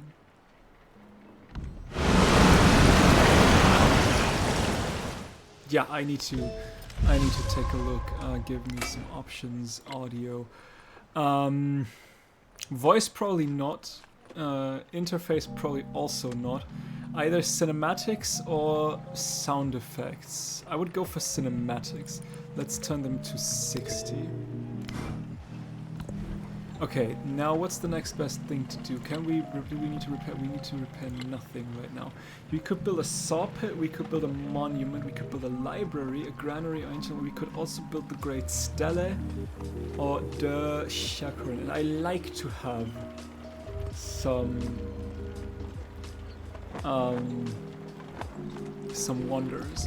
And with the marble, we have 10% production towards wonders placed on grassland, tundra, and the likes. So I think I would like to have the Great Stele build... I don't want to get rid of that clay pit. I don't want to get rid of that lumber, of that woodcutter. So I think I'll just build it here.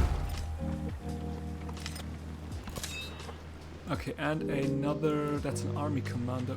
Ah, you have gone hit by the river flood.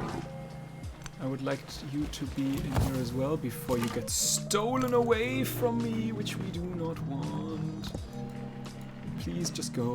Next turn, I think. Yeah, in one turn you are friendly. Yes, they are friendly. Lovely. Yes, the army commander. Okay, I want you to settle right there. Let's take a look at this. Have you gotten damage? I don't know. Town of Torsalia has truly begun to establish itself as a home for Mauryan people. Towns are critical for their economy as their production is converted to gold. You can spend gold to upgrade a town to a city. There are trade-offs. Yeah. Keep consider Torsalia town for now so that it can adapt a focus later, which we would love to. Your treasuries accumulate wealth, just generated every turn from various sources. Gold is powerful, yeah. Especially weak at difficulties like that we're currently on. We can most definitely focus on wonders and purchase every building that we need. That works. Now I would like to have the gypsum, which gives me +2 production to the capital, +4 production to any other city, which means Tosali actually wants that, but I cannot give it to you.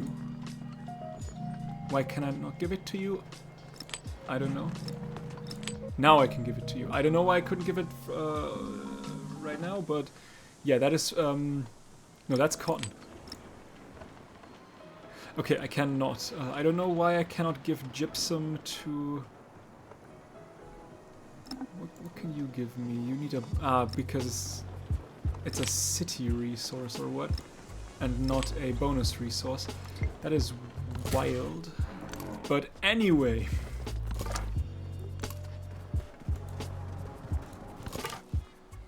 Yeah, that looks like the end of that continent.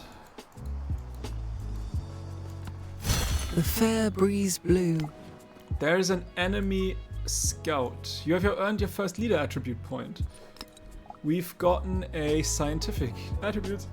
You choose will apply for the remainder of the current age, as well as future ages that this leader partakes in. Some points are for specific attributes, but wildcard points can be spent anywhere. We've got a scientific attribute point, which gives us science per age on the palace and city halls. I would like to send you a little bit down. There is an enemy hostile scout.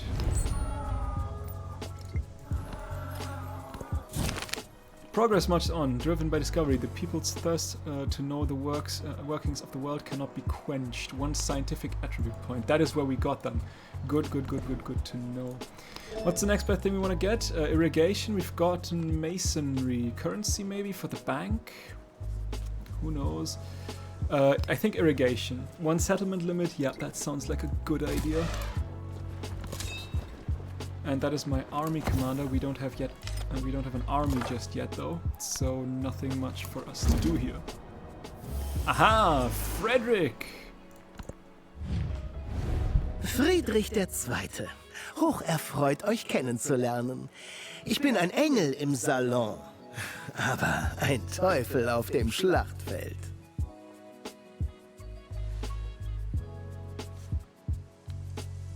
Now that was pretty unfortunate. Because we cannot greet him friendly because we don't have the influence, so we need to greet him neutrally. Which sucks. Oh, but he also he knows another yet unmet civilization. Good to know. Let's take a look at the progress. We don't have yet any wonder. Looks like your relationship has changed because of the agenda. We've gotten 2 towns, no codices, and 2 out of 20 resources. You dislike me. Unfortunately, there's nothing I can do to prevent that. We could also settle here, making it coastally. Would that help in any way, shape, or form? It would get me away from these two, from the two ivory. 1, 2, 3, but it wouldn't give me any better resource. It would, however, place it on the coast, which I think is worth a change. Besides, we will grow to this ivory and next turn to this ivory, so it wouldn't delay me that much.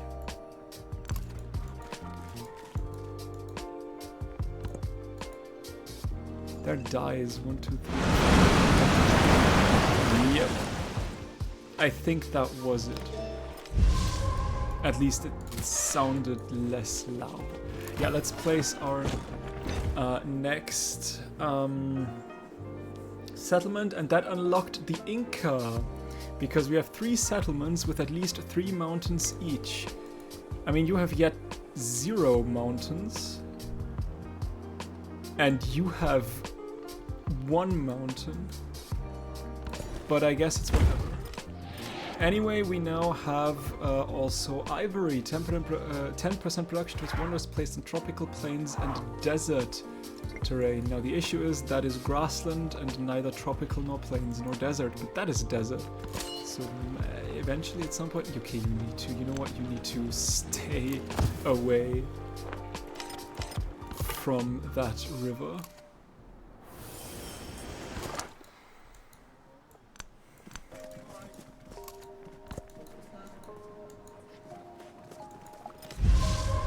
You have reached the limit on how many settlements your civilizations can easily maintain. If you acquire additional settlements, you will take a -5 happiness penalty to all your settlements for each one over the limit. Look for settlement limit increase in civic, tech, and attribute trees.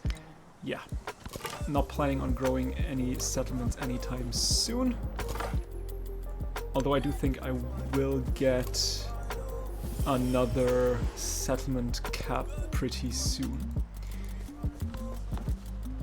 Yeah, you've grown along that river, which is unfortunate.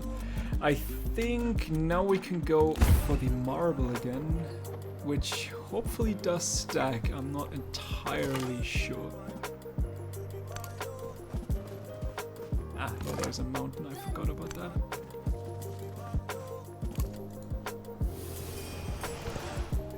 Somewhere around here has to be another evil, hostile city-state, I think. Maybe. We'll see. You've gotten the Great Stellar. An eye for an eye. Yeah, there's nothing really of interest for me. Emissaries have arrived and pronounced that the Mauryan Empire deserves all the glory and respect. To honor the friendship between two people, they present a generous gift, which is a merchant, which I can trade to Hatshepsut, Waset, or to Isabella. I would get marble, and I think I'll trade with Isabella. Yeah, because I already have marble. Damn, you don't have any resources. Xerxes' subjects have taken to calling him Shashansha, the King of Kings, yet the courtiers that gather daily to sing his praises will not be outdone. Truly, he is Ahura Mazda, the god of fire. Xerxes is a god. Have 2 monuments, and we gain 100 happiness towards the next celebration, or Xerxes is a great king, which gives us 100 gold. Monuments, I think, are something that I cannot build in... Yeah, I cannot build monuments in towns, which makes 2 altars, pretty easy, or let's say easier. But 100 towards the next happy celebration would help more than 100 gold, I think. And as far as I can see, there is no time limit on that.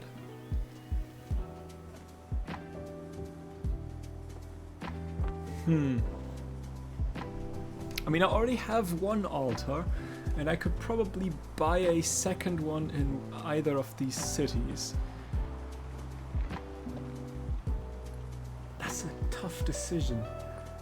Happiness? I think we'll go for the monuments and see where this is going. We can spread now. Let's see if we can... Yeah, we've gotten that tile. Lovely, lovely, lovely. Which means we would like to have a monument for 360. Next turn we can purchase a monument. Okay, we have gotten Code of Laws, which means now let's go for the Mauryan civics.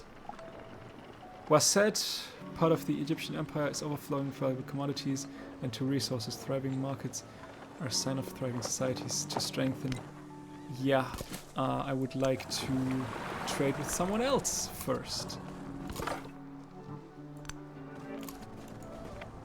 There's a hostile galley. Huh. Interesting. May the might of the Lord cause no enemy to resist me, no enemy to follow me.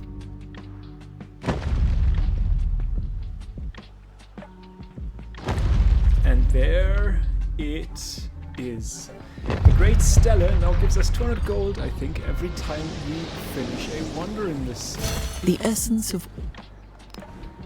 Which means I can use that to immediately purchase myself a monument, which would turn... Where would be a better library? That's a 3334, okay. So we can easily place that monument right here. Although that is a clay pit, which we would like to keep. Let's place it here. I think that's okay. And I would like... What's the next one that I want to build? Acts as a fortified district, 3 combat strength, hanging gardens, 1 food on farms in the settlement, 10% growth rate in all cities, and an expansionist attribute point, or Petra, 1 gold in production on desert terrain in the settlement ages. I think there's nothing that really springs out to me. So I think I'd rather have a library going. And I may turn you into a city at some point and have Petra somewhere around here. Екатерина Алексеевна, императрица и попечительница искусств. Но вы можете называть меня Софи. I like the pronunciation on her, Safi. It's so positive. Yeah, we are. Hello. And goodbye. Yeah, I think let's get the next. Now we have 2 ivory and 2 marble, which is phenomenal. Sanaya, a handler, introduces a new elephant, a particularly beautiful beast who paws eagerly at the earth and raises his trunk in salutation. Train him for combat to get a Pura Betara, or train him for pleasure riding to get 100 gold. I take the unit, thank you very much, which I can immediately slot in. And now I have a Pura Betaya. Satisfied at last, the writer sets down their quill. They have spent countless hours writing down words only to scratch them out and rewrite them. All will be worth it if just one reader finds joy in this text. One must write every day to improve. For a codex or inspiration only strikes when it wills 75 influence. We will take the codex. We now have 1 codex. On the left is all your great works. To achieve in the center, the archive in the center shows that I'm not slotted, and here you can, on the right, you can see the slotted. We have now 1 codex. We would need to have 10. How are you ranking wise? We are the only one with the wonder. We have 3 settlements. We have 1 codex. Okay, so yeah, you see the easy mode is truly like... I would say we have quite a little bit of a slow start here. Although then again, I don't know, there's sure stuff to make better. Culture exchange, I would love that, but I don't have enough influence, so I will accept that. I need to find out how to better get influence. You have just... okay. We need to wait here. The wheel would give us, actually, that Tier 2 Moria cavalry unit. Which I think is something we would like to have now. And that is a warrior. I don't know where that warrior came from, but we will take that warrior. Most definitely will take that warrior. Ah, and Catherine and I have a similar color, which is also lovely, I guess. Merchant. How long? Still 5 turns. Okay. And you? Ah, it may have been the city-state gift, that warrior. That is possible. Now I don't know where that scout went. Ah, I went to there. Good to know. Emissaries, yeah, there's a gift. Emissaries and the likes. People just in general like. Ooh, there is a neutral city-state, I think. Interesting.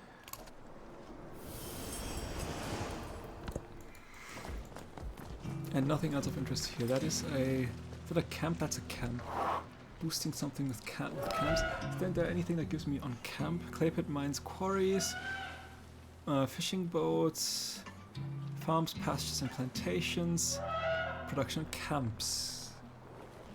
Can I purchase that for 220? Now I would like to keep that though.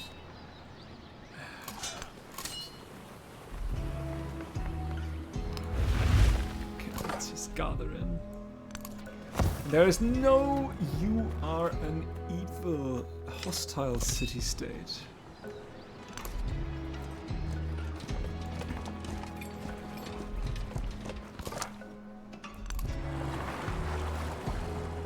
We need to get away from you before we cannot do that anymore.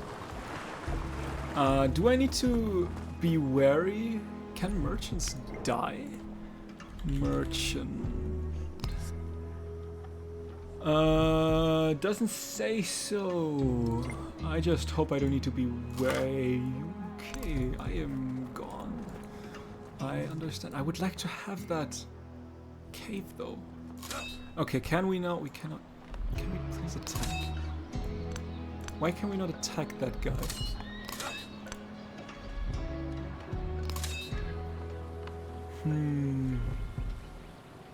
Are we not allowed to attack scouts? That would be weird, because scouts, enemies are definitely allowed to attack my scouts. But I guess we are not allowed then. Can we at the very least fortify? Yeah, let's build a fortification.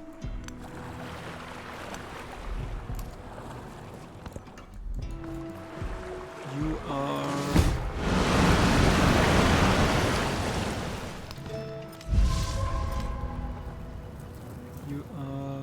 Sirta scout. And is you're that one scout? Ah, no, you got killed anyway. That is a shame. Where do I want to go towards? There's not really any more resources around that city, unfortunately. So I guess we'll go towards fishing. Which means I would probably like to have a fishing key. Right there. There's a fish resource. 1, 2, which we actually would get. That is nice. Okay, we have... Looks like the monument has been damaged by a disaster. Now we can repair the monument. Okay. You finished the library for me.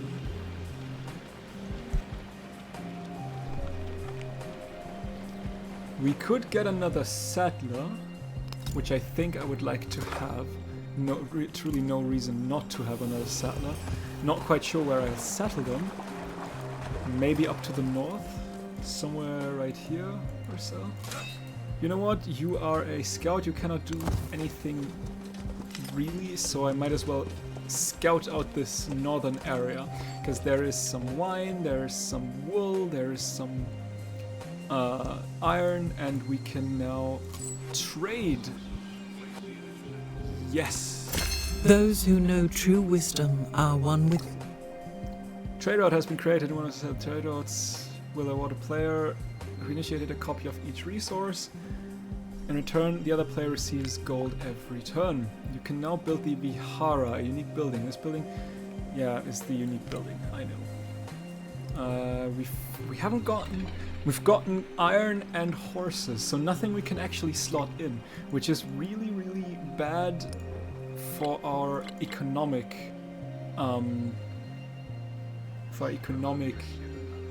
legacy path, because we want to have slotted in resources. We have gotten the Code of Law Civic.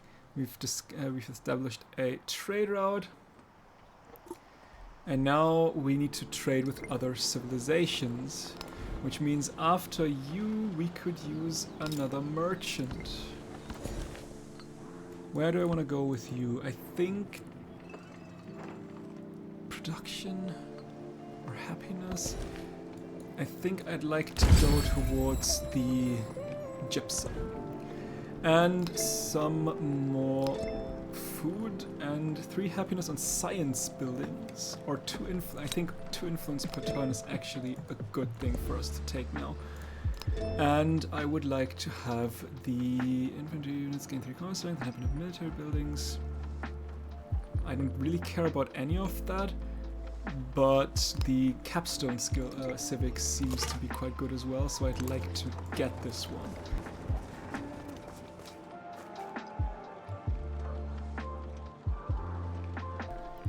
So yeah.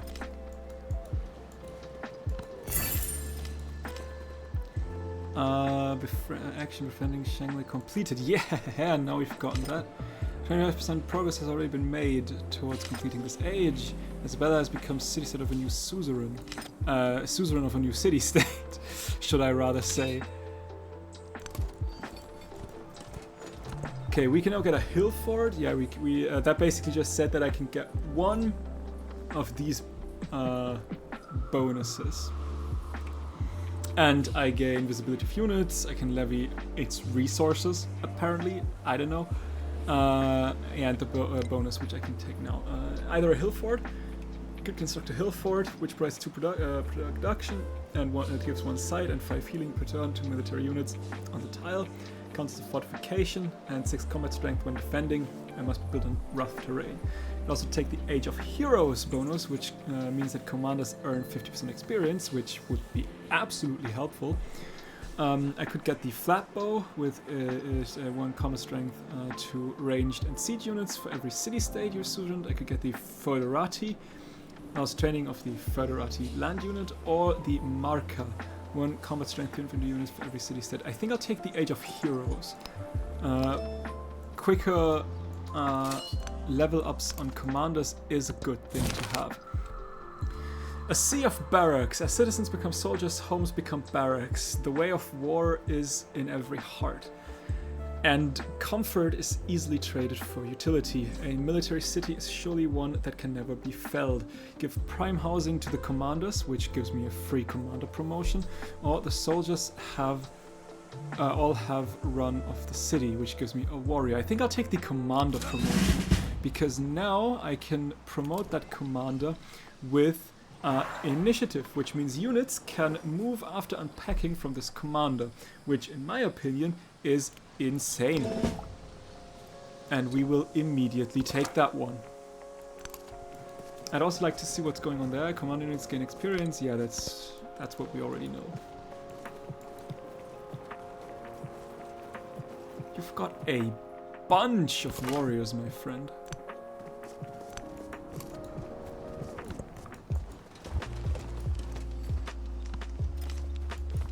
Sirta, there you are. Unfortunately, Isabella is already being cool with them, meaning that I most likely won't be able to get them. Which is a shame. I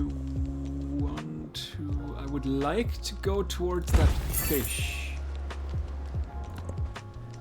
Okay, but we've gotten Tyre now, so we can decide on getting Menzari. Gold buildings receive 1 gold for every city-state, or gemstones receive the lapis lazuli resource in the capital. Lapis price for production, 5% gold, which is huge. Freeholders, 5% gold for every city-state you're suzerain of, or tampos. Plus 5 trade route range for every city-state. I think I'll take the gemstones. Just that plus 4 production is just super nice. Okay. I think I will settle a city somewhere here. What is... Ah, that is the trade routes street that we have. And that actually makes a cute little circle around that oasis. I like it. Okay, we now know everything about that land. I don't know why we gained that insight. There's gotta be a reason for that. What the hell is that? That's a Barai. Is that a wonder? No, that's the special district thingy for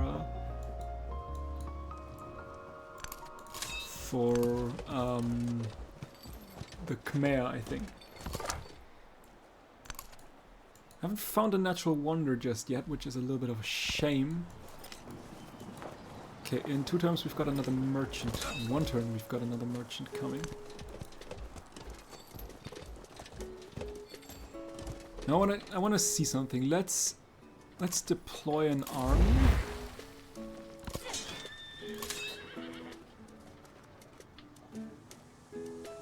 Wait, hang on. Let's take a look at that. Maybe I'm missing something.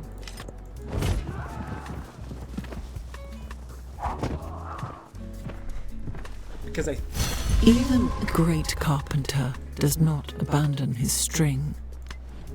Wasn't there a thing?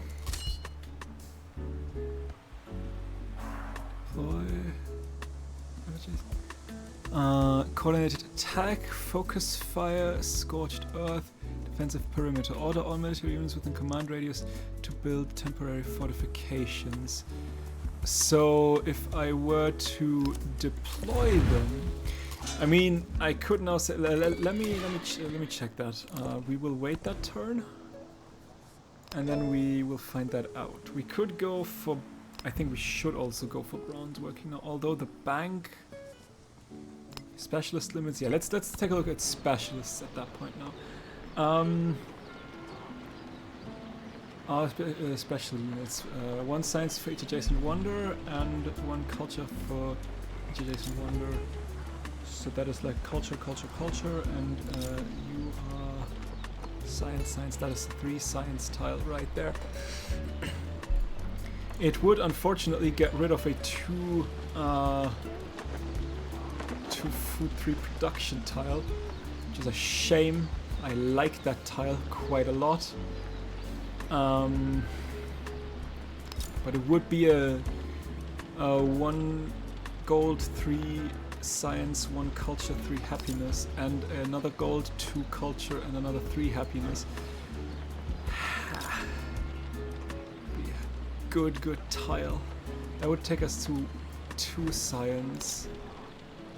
That would take away 1 science. But that's just a. I think we will sacrifice that 1 science. And instead we will get the dates online. So another 2 food and 2 happiness. Okay, we can trade with Waset, Shenglei, or I think I now want to trade with Waset.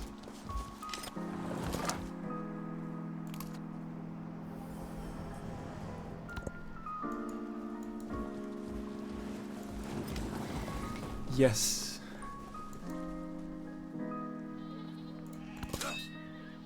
Okay, and now I can... Yeah, okay, now defensive perimeter.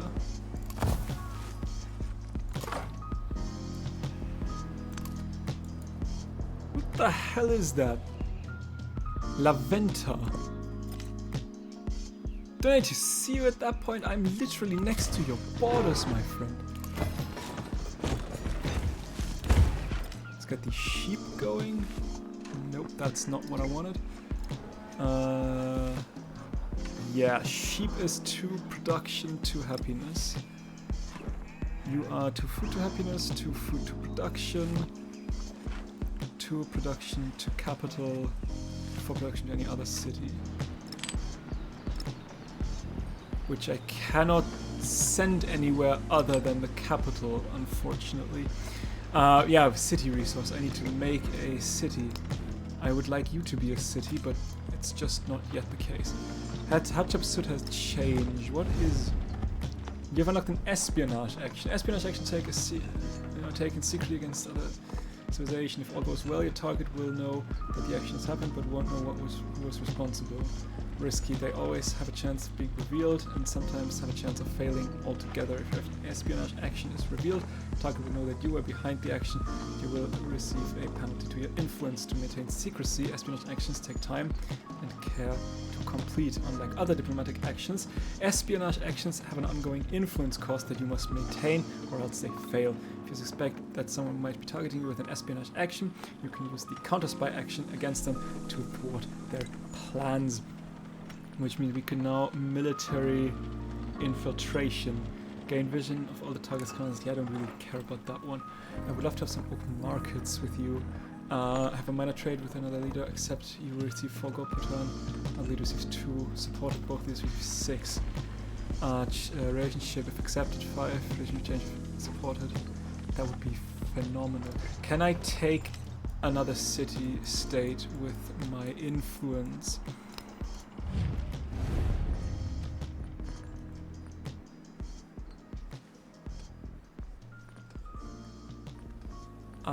It doesn't look like I can. At least not city-states that are already taken. I may be able to take La Venta, so I will wait for that right now. But if I cannot take La Venta, I may just use my influence.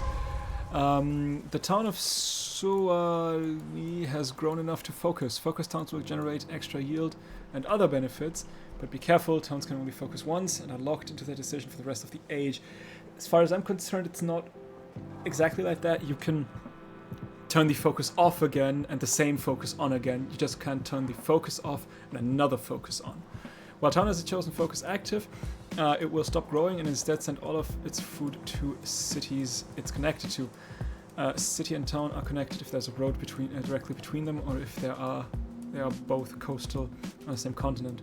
Once unlocked, you can use merchants to build roads between settlements to ensure they are connected.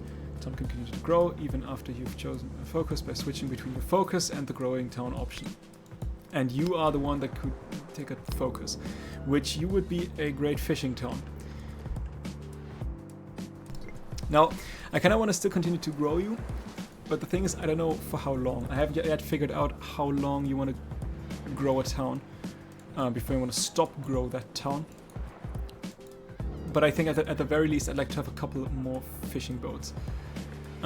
Mostly because you don't have that many fishing boats, and I still want to get to that fish resource, and I need you to grow for that.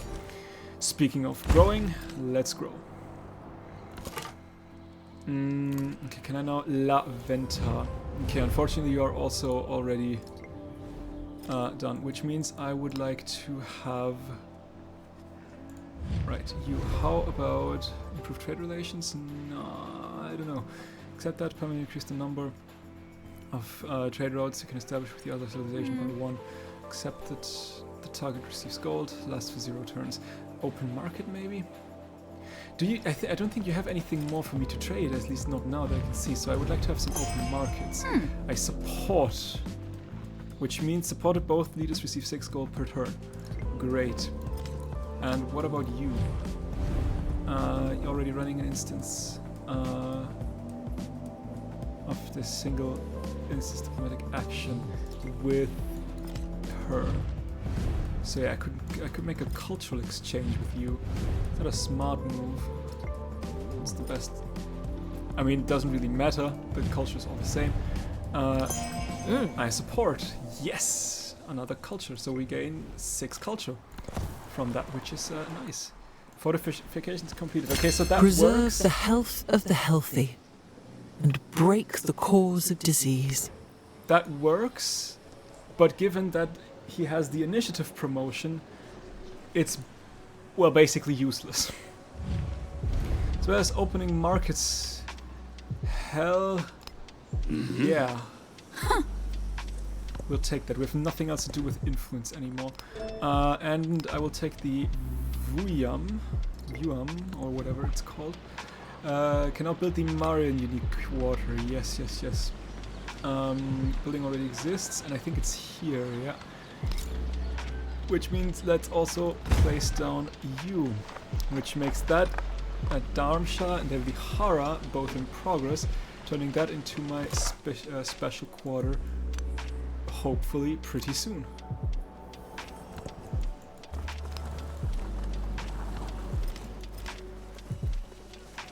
Another city around here would be phenomenal as well. 20% gold towards purchasing units from that silver would be quite nice. We'd need another settlement limit for that though. You don't have a quarry there, which means you will now have one. Which is something we unfortunately cannot slot. I mean, we could swap away the... What do we want? Food? Let's swap away the food into Tosali town. Yeah, I think I like that idea. Some camels. Interesting. Okay, where do I want to go from here? We could grow towards the incense and the silk. And that would be a sensible thing to do, I believe. So let's try to do that as quickly as possible. We also have a little bit of gold, meaning we could potentially... No, we still need a monument, and we want Tosali to become a city. Meaning that you can now build me a monument, and I would like to have that here. Yes, that works.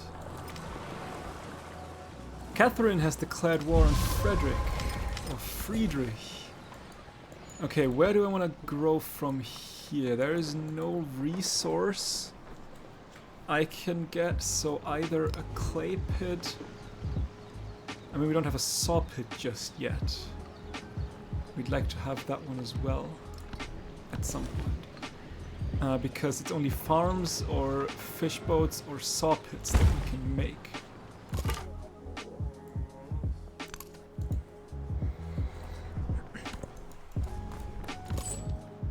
And... ooh, Izitu would also help me quite good, but let's trade with Wasset. Regional hub. A cheer goes up at the first sail crowning the horizon. By the time the ship comes in, the crowd is dense, with little ones on shoulders, all eager for a glimpse of the future, of the further world and its goods. The port becomes the merchant's domain, 300 gold, or an open-air market, 300 happiness. We'll make an open-air market around that.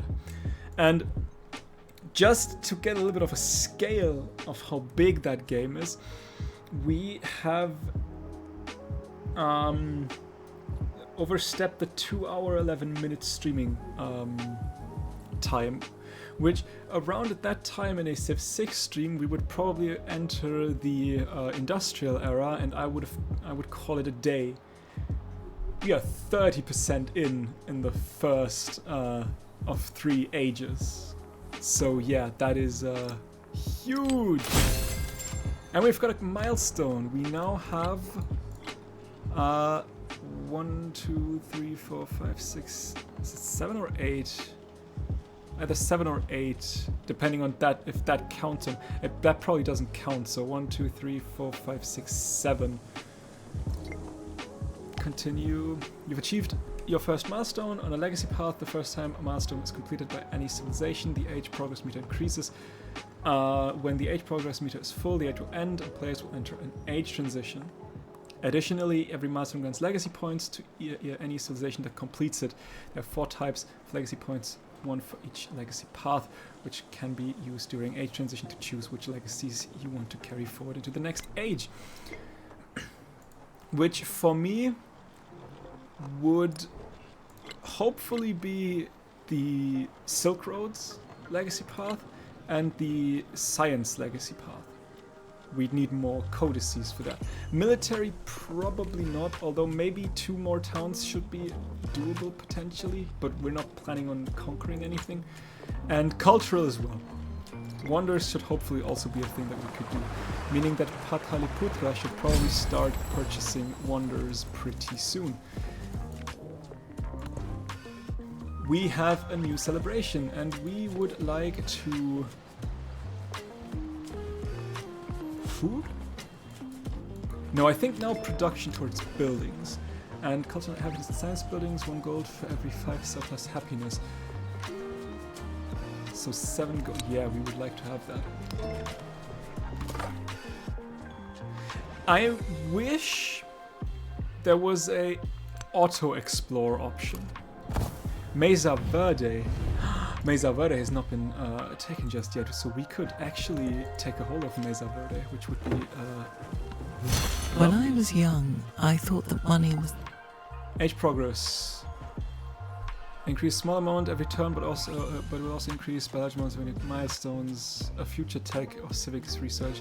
All leaders defeated. Once the meter is completely filled, the Antiquity Age will give way to the Exploration Age, and all leaders will enter the Age Transition. Yeah, we've already seen that. You now have the abilities to place specialists in cities, like rural population, which can be placed on unimproved tiles. Specialists can be placed in existing urban tiles to create dense urban districts.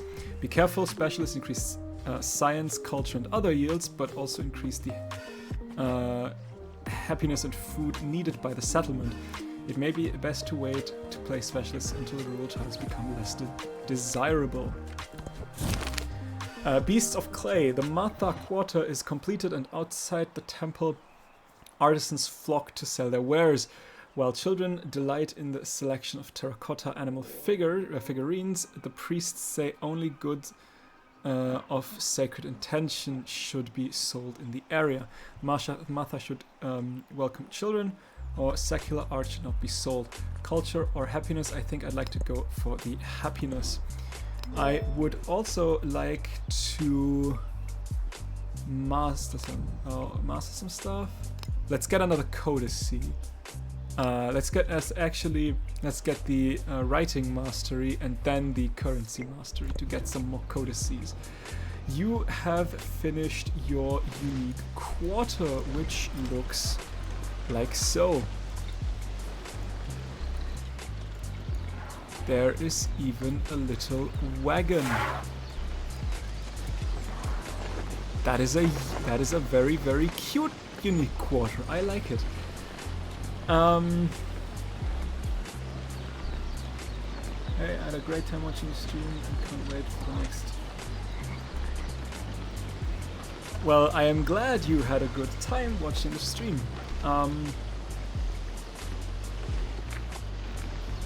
And I hope you'll have a great time doing whatever it is you're doing next.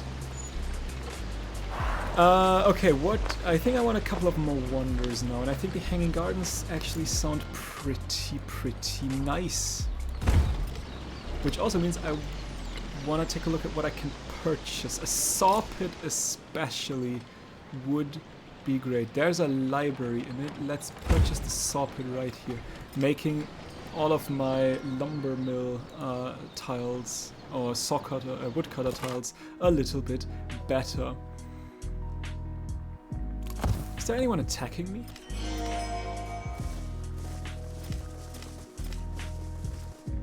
Hatshepsut has established a new trade route to your settlement This route provides you with the following yields each turn. H gold. Nice. Civilized becomes citizen of the new city-state of Serta. And relationship with Hatshepsut is changed from neutral to friendly.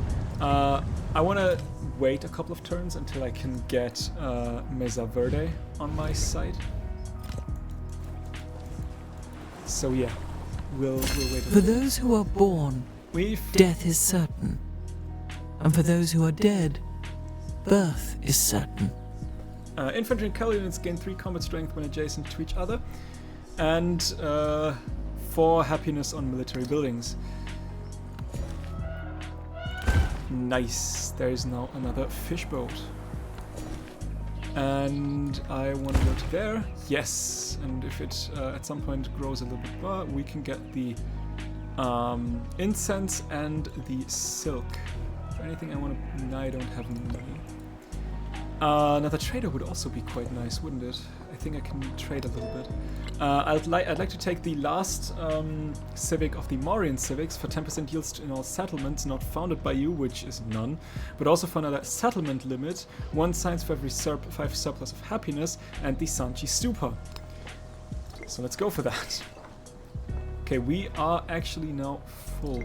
We need some more tiles. What is that? Do you still want me to change the town? I don't think I want that though.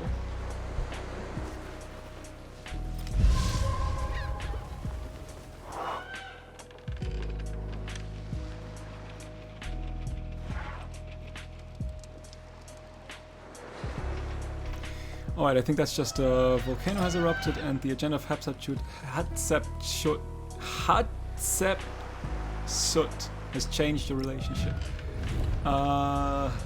Minus 30! Oh boy, your leader agenda really hates me. Can I take a look at your agenda? Like civilization with fewer wonders than her, dislikes those... Ah! Yeah, you will hate me. And there's literally nothing I can do. The spoken word conquers all thought, but the written word commands it. Walter Benjamin. Oh no, my studies will never leave me alone. 1 science on science buildings, 1 codex, and I can now steal technology advancement. Gain technology from the target that you have not researched. If the civilization has no eligible technologies, gain science instead. I think that is probably... Yeah, that is a espionage option. Shan Shah. The monuments of Xerxes draw crowds from cities and countryside alike. They bring both curiosity and coin to the surrounding neighborhoods. 100 happiness towards the next celebration. Okay, with that mastery, let's take the currency mastery for another codex, because now we have 2 codices. And you... I wanted to build... Ah, yeah, you have finished your quest, yes. Which means you can actually now build me Petra. 1 gold and 1 production on desert terrain in this settlement. Let's get you to there. It's a little bit of a long Petra, unfortunately. We may be able to purchase you clay pits mines. We have... a quarry, a quarry, a quarry, a mine. That's it. So actually clay pits, mines and quarries is something rather good. Let's get the woodcutter going and instead go towards... I mean, we could get another mine, but I would like to go towards that... what's it called? Wine. Okay, we will continue. Great work, Codex, yes. Foreign settlement was set, has added iron to your trade route. And Isabella has established a new trade route, which gives me 2 gold. Iron is something that I cannot assign, unfortunately, so I don't know what the game means by that. That is Hatshepsut finished the Terracotta Army. Hatshepsut. There. Oh, that's a beautiful wonder. Very, very cute. 170. We can now try to take over Mesa Verde. Yes, they're already friendly. In 8 turns they'll give me a gift. In 15 turns they will let me swing on them. Isabella relationship has changed. Borders touching, settle too close to another civilization's capital. Nothing I can do against that. Frederick has become suzerain of a city-state that I don't know yet, and Mesa Verde is friendly with you. Yeah, sure.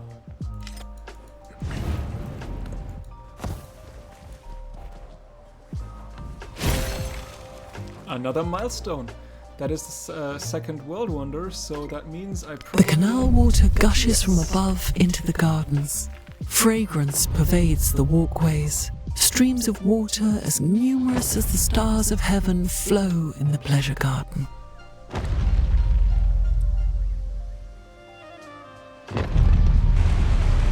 Damn, these wonders are pretty, but I cannot stop but think how awesome would that look like if you had the detailed build-up, the same detailed build-up as in the Wonder movies in Civ 6, where it's like brick by brick by brick and not like 3, 4, 5 stages of building. That would be awesome. And now the that one. City cannot be captured by an enemy as long as its walled fortifications still stand. Constructing them in your city center is best. And building them in your other districts increase your security. So an invader will have to destroy all of your fortified districts. If you want to capture that settlement. We could go for a fishing key, doesn't really do anything. We could go for a garden, which gives us 3 food base and 1 food coastal terrain, navigable river tile or adjacent wonder tile.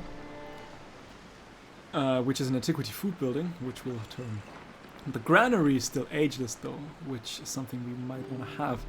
The market is not, but it would give some more gold, which would always be good. What's the highest gold yield? We could get +5s, which would be nice.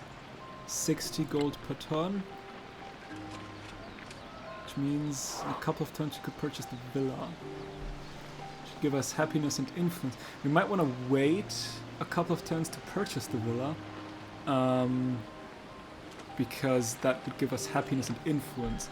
And happiness will at some point turn into it could turn into science.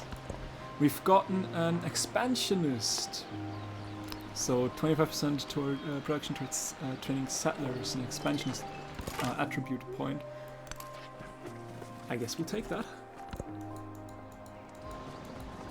I think we got that from the Hanging Gardens, if I remember correctly. Okay, what do I want? 10% science or culture? Let's get the 10% science going.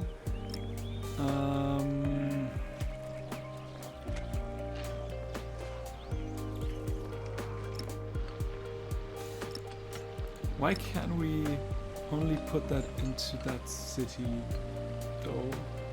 It's a city resource. But you are a city as well now. Shouldn't you be able to get these resources as well?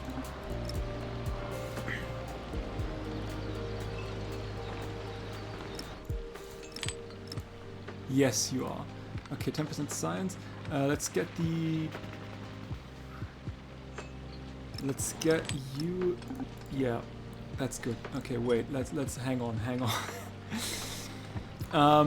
I want the gypsum right here, because that just boosts the production in any other city quite high. I want the incense in my capital, and I would also like the wool in my capital. That is fish. 3 food or 2 food, 2 happiness. Let's also get 2 food, 2 happiness towards that town. We need more yields. Not more yields, more slots for resources. Milestone completed. Scientific, I believe. Yes, we've gotten a third. What's it called? Codex. When I was young, I thought that And money one was gold the on most gold building. important thing in life.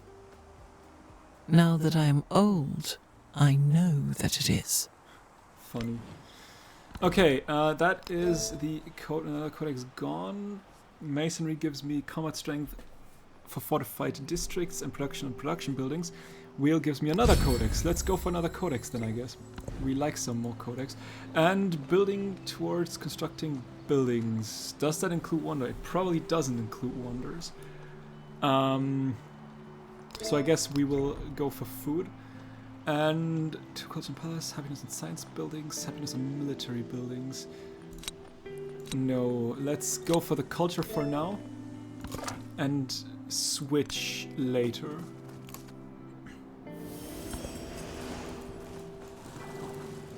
We're a little bit cramped in. We could... Do I need a... I do want a... galley though. Let's purchase a galley. I know I wanted to purchase something else. I think I wanted to purchase a villa in the capital, but I would like to take a look around.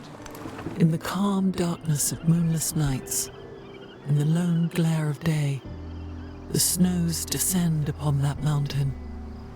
None beholds them there. That was a smart move, because there is the Torre del Paine. And let's get some more fish boats going. And an altar? We could purchase an altar, no, but I think I wanna... Now I wanna save my gold a little bit.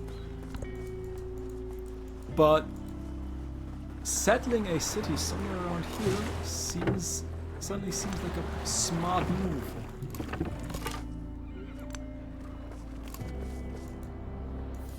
Because there's also salt and hides and jade. From this day forward, your pronouncement shall be unchangeable. To raise or bring low, these shall be in your hand.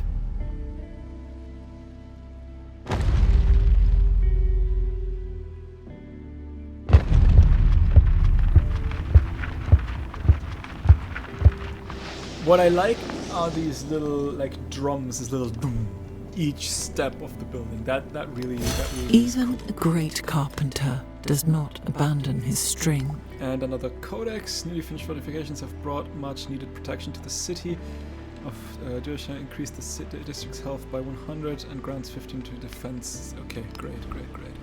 There is not another one that we can currently build, so I think we could purchase the villa now. It's not a smart move though.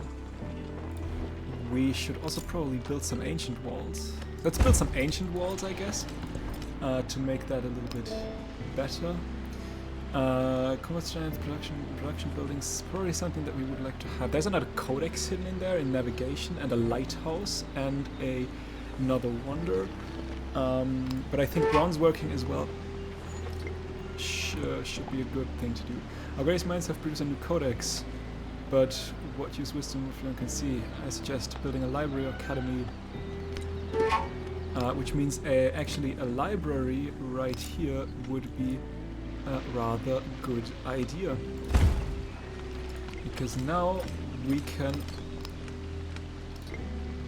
have the codex in that library. Our rivals, Egyptian Empire, have plans drawn up and work begun on the wonder Petra, the very same that we're building in Tosali. They say hard work is its own reward, but let's try for a wonder too. 6 turns? It's 6 turns. I don't know.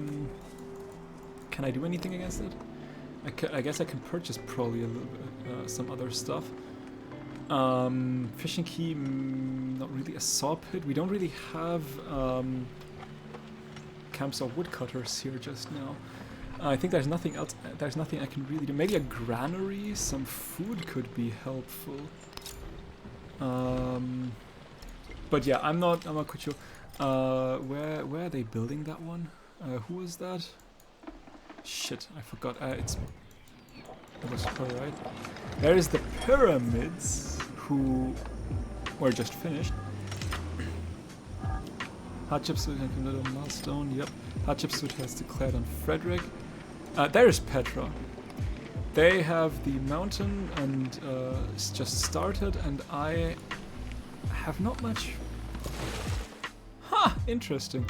We'll see. I want to go to this to the south of here real quick to see how big that island, if that is an island, or if I can sail around it or not.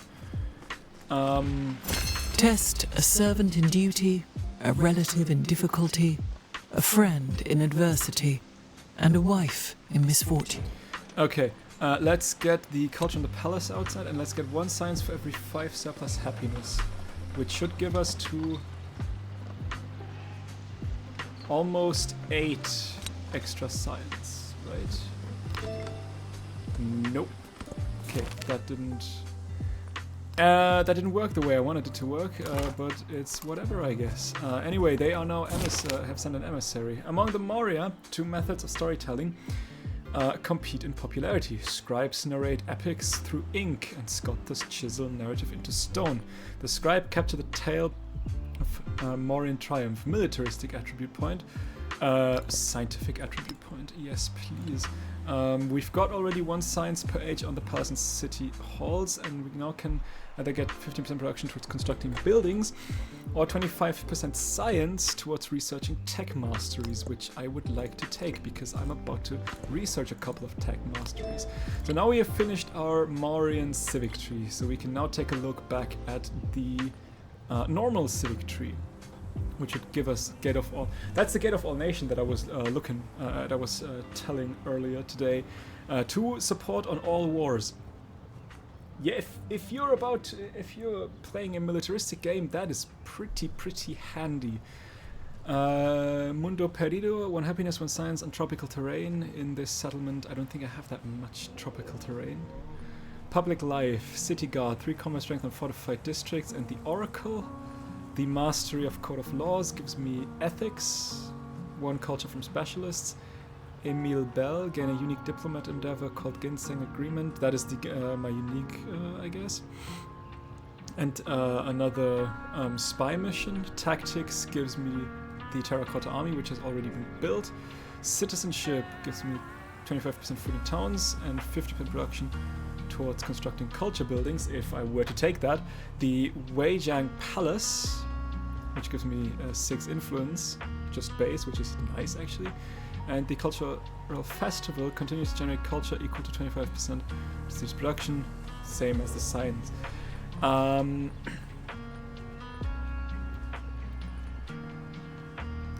Yeah, I think I'll take public life here.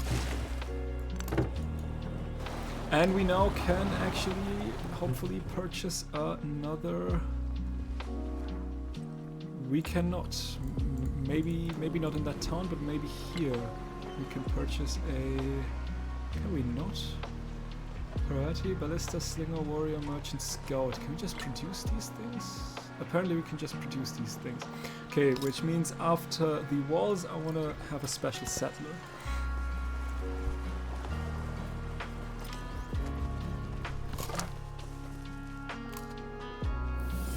Shit. It's already. Did he die? Is there a. Why is he gone? Is there a. No, is that still my scout? That's still my scout, right? If we take a look at. Yeah, I cannot click. That is weird. Okay, I will not question that. That is odd. Again, I have changed. You like me +2 now. Now that is lovely. Unfortunately, I still don't know where you are, right? I think I don't. We can also go for open markets now again. How about culture? I accept, which is not supported. And how about support? Okay, more gold, not as much culture, but at the very least, it's not. It was accepted.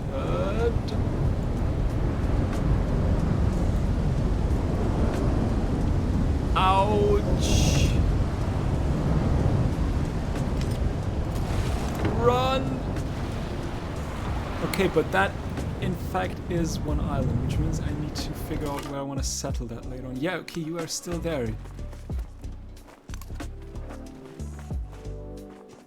But you don't reveal stuff anymore.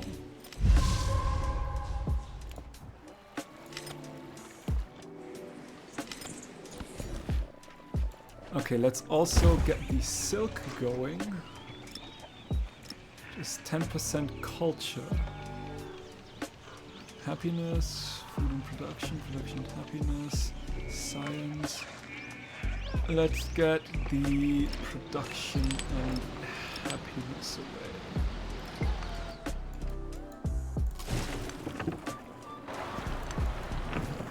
Okay, there's also salt. Good, good, good, good, good.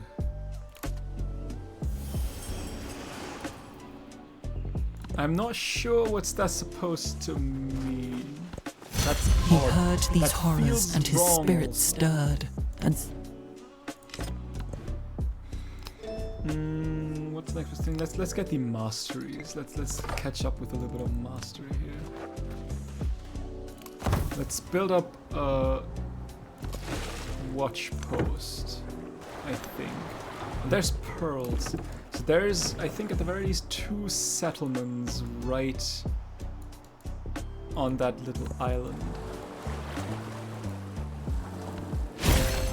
And another milestone. sedentary Probably- life is civilization's goal. It marks the end of its life and heralds its corruption. Yeah, Hatshepsut will not like that. Probably. But I started it first anyway, so it's mine. He was the first to construct a wall. Ambition drives innovation. With still so much to discover and explore, mastering a skill becomes the work of a lifetime. Mastery is found through meticulous research, or luck plays a role. Of course we take the codex. Hello? That is our 5th codex, meaning that we need only one more, and we are good to go. What's next? The lighthouse, amphitheater, blacksmith, production, feature adjacent resource and adjacent wonder. Interesting. Military training, the arena, and unlocks unit flanking. Unit flanking does sound like a smart thing to do. Not gonna lie, unit flanking, that sounds like a good idea. Can't build any wonders right now. I would like to have a villa, but I may just purchase that. Although I could, a villa is 520, and walls, fishing key, are nothing. I cannot purchase. So I think I'll take a bath. That's a +5.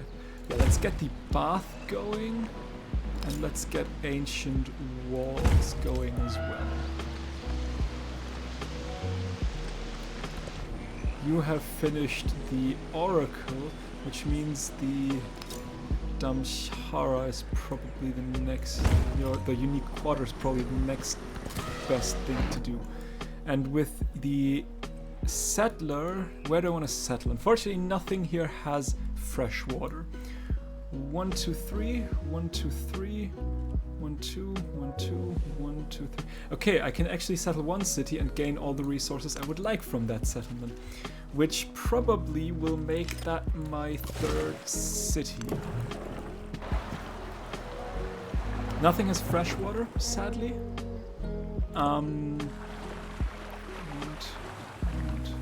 Remain. That is unfortunately the only tile that can reach that, so no coastal. Although I guess I could probably make a harbor at some point. We can now make a specialist, and I think a specialist seems like a good thing to do.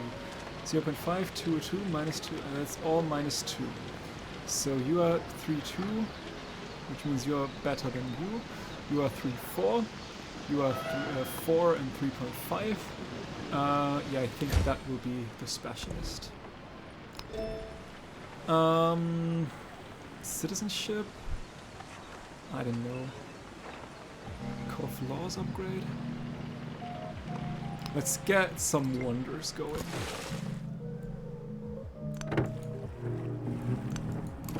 That's unfortunately not terrain that I can traverse through. What is that? That is a trade ship. Oh, okay. Your action befriending Mesa Verde has been completed. Nice. Step pyramid. Allows the construction of step pyramid unique improvement. The step pyramid provides 2 science, 1 happiness for every adjacent river tile. Or science building, receive 1 science for every city state. Or receive a free technology when you become suzerain of a city state. Or 20% reduction towards constructing science building for every city state you are suzerain of.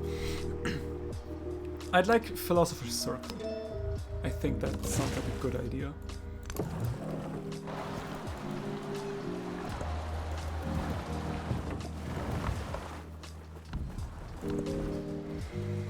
We could go for some more walls, but I think also now a villa would be quite nice to have.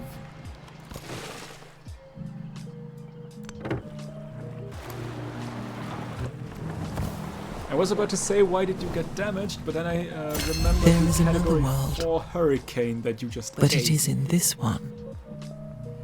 Also, another thing, I feel like we're missing some Jesus. Like these little sentences here. Citations or quotes. We're missing some quotes. I feel like I've heard that before. I don't know.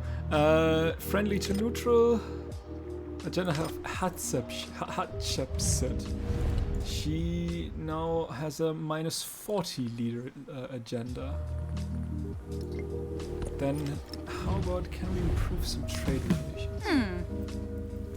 Acceptance. And also accept, which means 1, the target receives gold. What does it do?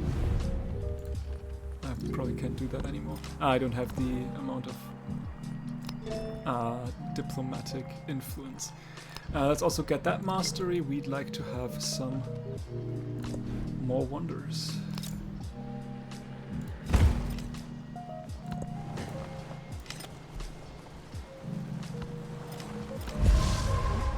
And some more fish boats. A dust storm. Action improved radar has completed. Okay, I can purchase ancient walls right here.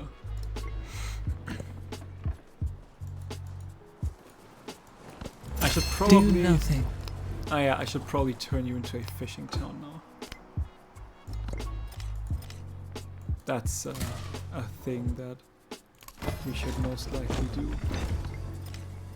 Now we could immediately go towards the salt. We could also picking this television expedition base. Yeah, I would like an expedition base. Let's go for citizenship as well. And I would like to continue to take a look around the world. Or at the very least around that world. Frederick made peace. The truly brave. Great, there's another dust storm. Isabella's agenda has changed. The good thing is you like me 51. So I don't really care about that. I need that wine now. Thank you very much. 2 happiness in the capital, 10% culture when in celebration. Lovely. Let's get the... There's another codex in the engineering mastery. And let's get the Gate of All Nations. That is currently the last wonder I can build. For now, at the very least. We'll see how long that will still be the case.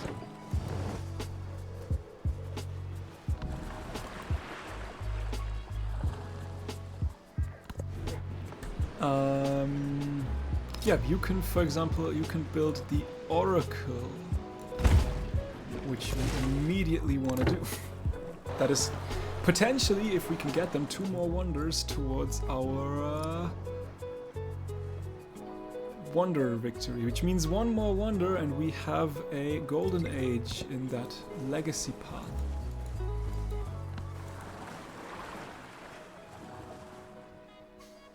And yeah, I think I would like to make you into a town pretty quickly, into a city pretty quickly. Open markets, yes. We will agree to that. More gold equals good gold.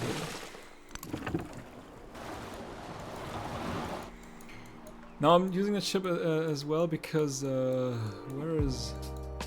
Ah, there you are. I should probably take a look at a merchant pretty soon as well. I think a merchant could help quite well. And you are weird. Started an endeavor with you. Can we, for example, suck in all the troops and move and can deal with that flipping scout? Yeah, I would like to go towards these hides. Plus, I mean, that is just food and happiness en masse. And do you do anything else? Land units that move next to the Toilet Alpine ignore rough terrain for the rest of the game. You might want our land units next to the Toilet Alpine. Food production towards buildings. We're building again wonders, so let's go for food here. And I would like to have happiness on science buildings. Yes, please.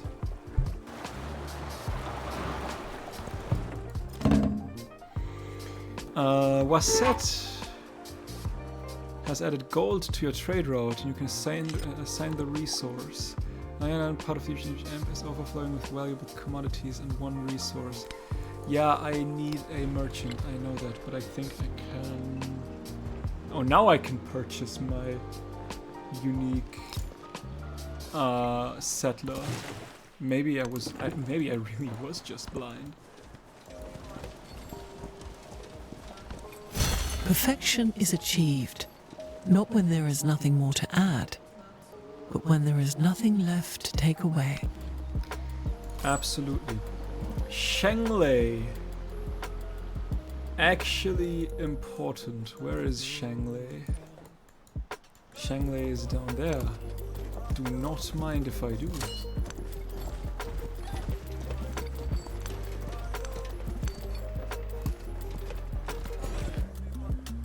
Okay, we have gotten... So now we can go for another wine resource. And there's camels. Camels is probably also something we'd like to have. 3 production. 20% production towards training units. Let's get the production. 800 coin. Let's get the engineering mastery for another codex. Unfortunately, we cannot get anything to you. Can we even...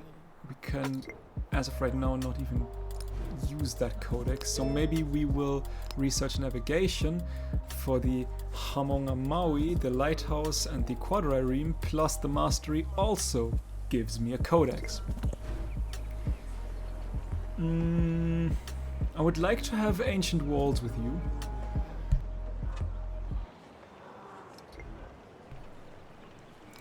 But I think you can turn into a trade outpost or a mining town, food and farms, urban center. Let's increase. Wasn't there wasn't there like an outpost that, or a town that gave me influence? I thought there was an outpost that gave me influence. Maybe I'm wrong. I don't know. No man is foolish enough to desire war over peace. For in peace, sons bury fathers, but in war, fathers bury sons. You tell him. That is the gate of all nations. Just in case I want to go to war, you know. What's the next best thing to do? Some more ancient walls? I don't know. A market? That's a +6 market right there. I think I'd like myself a +6 gold market. Let's...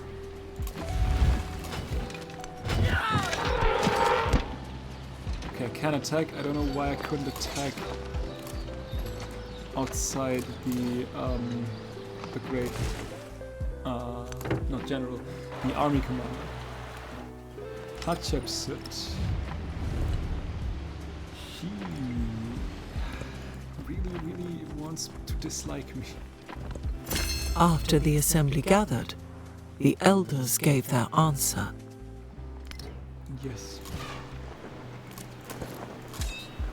I can upgrade you into a spearman.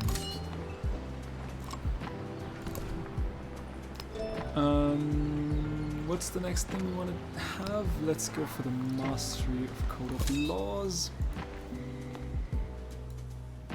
And let's send you back up to Turin. Or, I mean, Isabella likes me. Egypt might be an issue. Let's go. Oh, we need a city. We desperately need a city. That is an 800th city, but I don't care. We desperately need another city. Which means you, my friend, need a library. And there is a 5-3 library straight ahead. And some more. Can I please enter it? Why can I not? The hell? Is that what huh? Can we talk about that? I want the gypsum. Connect to Empire's trade network. That may be the problem. Which means we need a trader.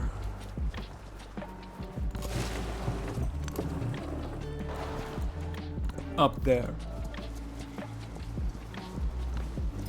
So yeah, give me a merchant real quick.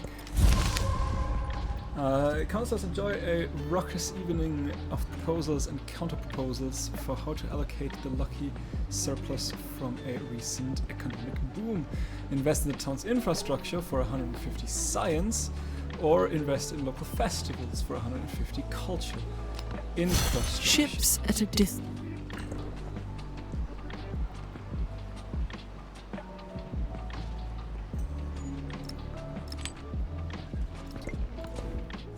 Infrastructure. Now we can actually put up some more masteries.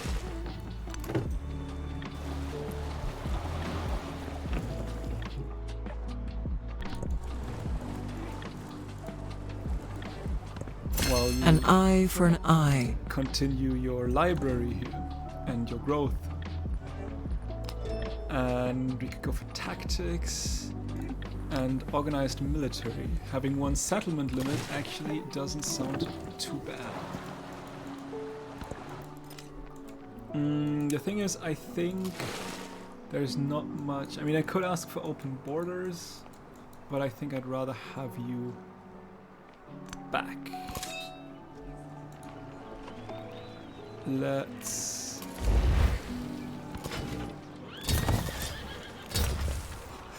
build up some fortifications here again. where do we want to go? I mean, look at these tiles. Look at these mines. Yes, please. I count the grains of sand on the beach and measure the sea. I understand the speech of the dumb and hear the voiceless. That's a pretty looking oracle. I like it. Ships at a distance That have is every some more man's... codices which we cannot yet use. I would like to have another... yes, another specialist. Then we'd like to have the mastery of engineering as well. And the Weijang Palace. That would be a good tile, but I like it better because that is still a fairly decent clay pit. And Emil Bell, which unfortunately crushes that. I mean, it doesn't have to crush the mine, frankly, but I mean that also gives a science. So yeah, let's crush that mine. We could also go for a specialist right here, but I'd rather have that mine there as well. That trade route we need in our own lands to connect, and I think a trader should help with that. Has added coal into the trade route. You can assign that resource.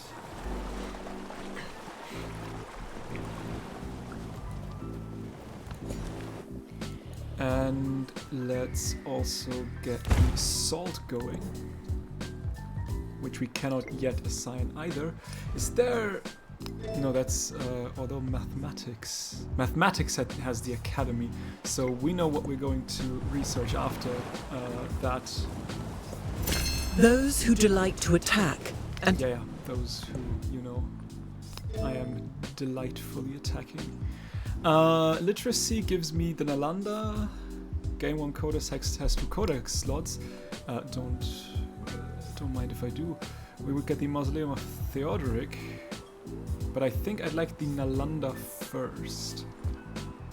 And Skilled Traders gives me the Colossus. 3 resource capacity in the settlement. So many good things. So many good things. Perfection is achieved, not when there is nothing more to add, but when there is nothing left to take away. Cheaper to build, where a road has already formed, a ferry across the river. Antiquity gold building must be placed on a navigable river, pillaged by any flood. What is that? Hatchipsut has completed a milestone for Great Library. If we take a look at the rankings, yeah, I am still a little bit ahead. We could use some more though. Anyway, let's get this mastery, although that gives me another codex, which we would like to have.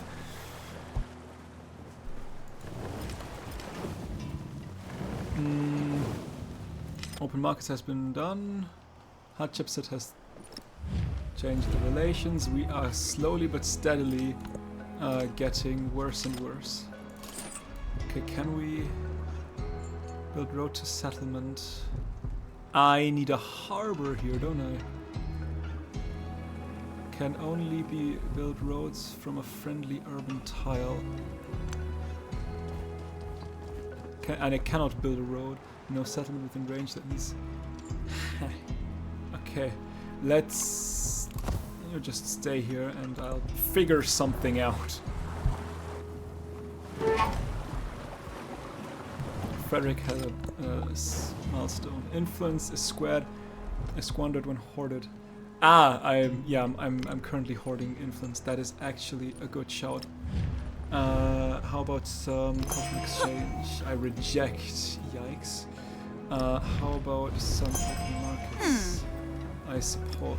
How about some cosmic exchange?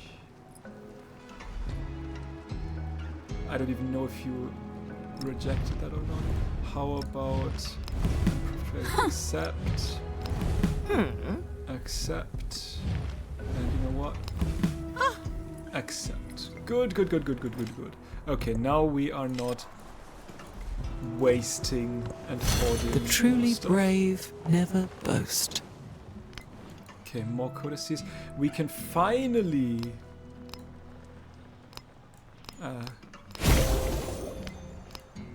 get some more codices around. You have mathematics done. No, you can do mathematics. We want to have mathematics. And 2 more codices.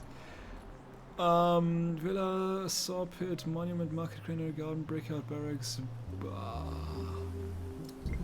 What is there? Lighthouse. Increase the number of resources that may assign to the settlement by 2. I don't know. I'm not sure. I should have a lighthouse, shouldn't I? Maybe not. Maybe because I'm not yet close to a settlement here. Let's gain a market or a Dharmsala or an altar. The altar does look rather tasty. Or an amphitheater. That's a +9 amphitheater right there. But it also takes a little while. I think I'd like myself an altar.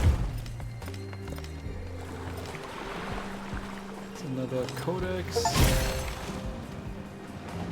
And that is the last milestone for the Wonders of the World. Nice. In the midst of the snow, the light of Goryeo hovers. An icy temple bell resounds echoes of the old kingdom.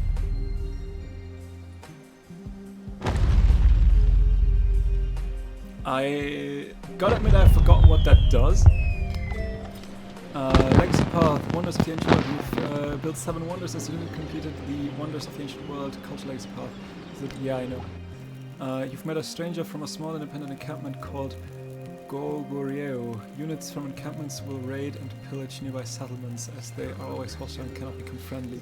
Once you've found their encampment, you can use the inside raid action to direct their attacks elsewhere. You can also temporarily disperse the encampment, but it will reappear somewhere nearby after a few turns. Meaning that we will suck up the army and put it to there, and I will like to purchase some more. That is a unique cavalry unit. How about we'll get 1 archer and another archer next turn. Rising Storm. Ooh, the crisis begins, it looks like. The great civilizations of the world have risen, and in their rise, others to ascend. Once metalworking, agriculture, and the growth of cities were limited to points on the landscape, now these are commonplace in all but the most remote corners of the world. Those once thought barbarians now lay equal claims to the mantle of civilization. And the learning of the city centers extends far beyond the boundaries of the known world. With this comes the question, why are you ascendant and we are not? The crisis has begun, which means we need to think about what we're doing, and I think we'd like to have another army commander.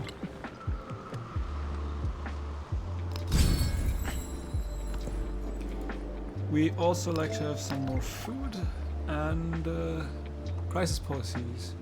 Crisis is growing in your civilization, unlocking crisis policies. The negative effects of such policies reflect your civilization's difficulty in responding to the crises. As the crisis deepens, you will unlock new crisis policies and crisis policy slots. Yeah, I got that. Towards training infantry raid units. Yeah, let's get drills in. And crises. -6 combat strength against independent power, plus 100% gold to maintain military units, -10 gold for each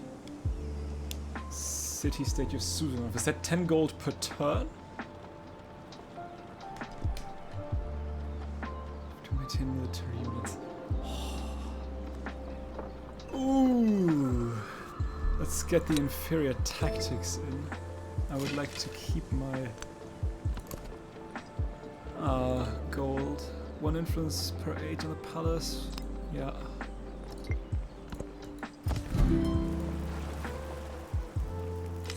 It's my peace with Hatshep, so that is probably a smart move.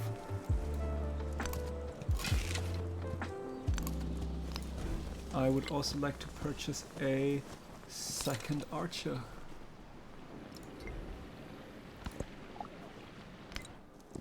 Yeah, you are unguarded, I know. Which means I'd also like to have some ancient walls. Unfortunately, you cannot purchase any units. That's a shame. Heaven is lasting. Earth endures. Time has no limit. Regret goes on and on without end. And that is the Weijing Palace. Weijing Palace. Also pretty nice. What's the next best thing to do? Do we need... We probably need a couple more armies, seeing that. We would also like to have a lighthouse and ancient walls. Okay, let's get an army commander going. And afterwards, let's get a spearman going, 2 archers, and 1 of my elephants. And the same goes for here as well. We have the army commander, give me a spearman, 2 archers, and the elephants.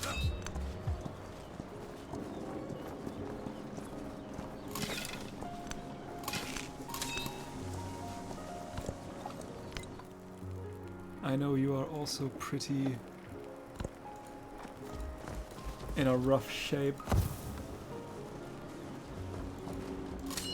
But there is nothing I can do for now. Let's suck up the units and send you down towards Goguryeo. I hope that Shanghai also has a little bit of stress with them, and they just don't come beelining for my lands.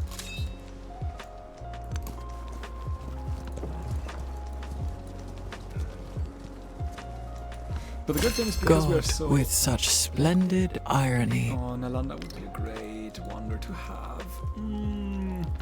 Nalanda would be quite nice. I have 3 trade routes. I should have 3 trade routes. Name of Xerxes? Yes, I actually had 3 trade routes.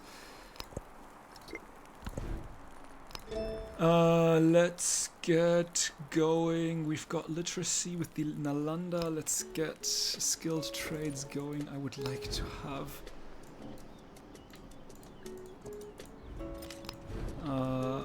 we can't build that though. Hang on, is there a prerequisite? Not that. Where is it? It was here, I think. Was there a prerequisite? Must be placed on must be placed on planes, and it looks like we don't have any planes.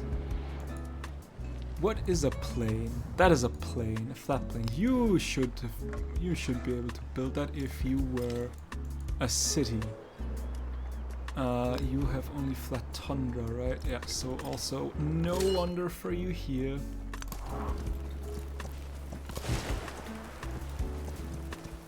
But we can upgrade that into a quadrireme. Now the unfortunate thing is we cannot get these codices going unless we've gotten the... we soon get the academy. 3 codices slots is actually pretty nice.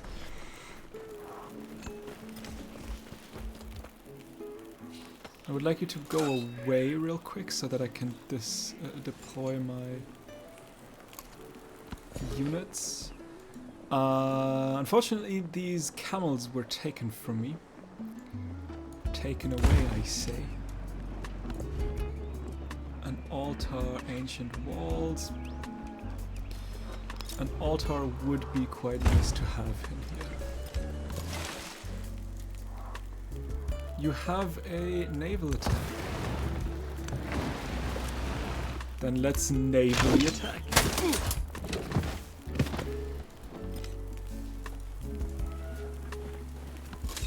There is Geo. Age transition. Units in independence. Some, if not all, of your units will survive through age transition. At the start of the exploration age, 6 units will remain to defend your settlements, and the rest will be assigned to commanders as long as there is space for them. Any other units you have will be left behind. Independent powers and city-states are unique to a given age, making way for new ones to rise in the following age. If you want to maintain control over a territory of a city-state, be sure to incorporate it into your empire before the age ends. I'm not really interested in any of them. But now we can deploy the armies. I did not want to do that.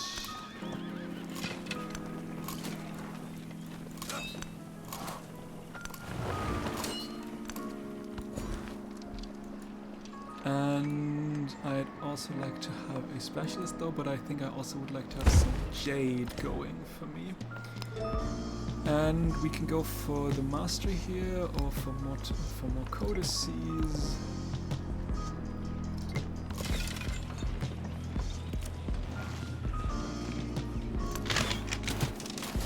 Fire!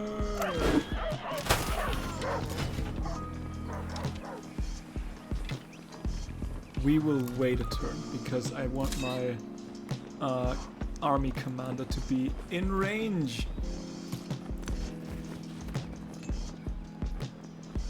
Okay, focus fire.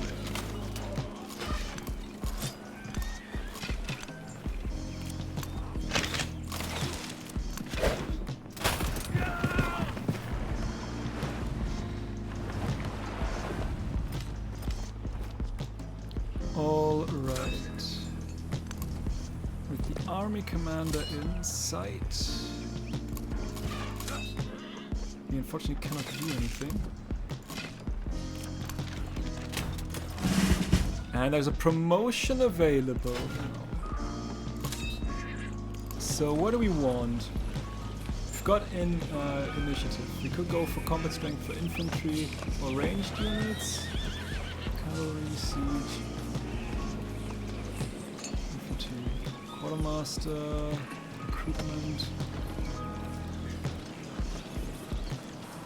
mobility, harassment. -2 flanking bonus. Pathfinder. They're merit. Let's get the infantry units for that army commander.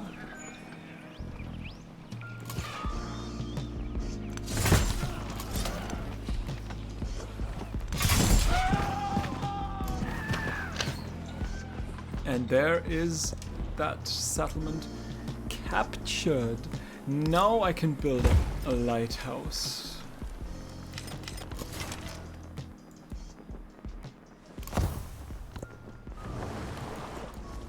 And up there, it seems like someone's already taken care of that one, so that is somewhat okay.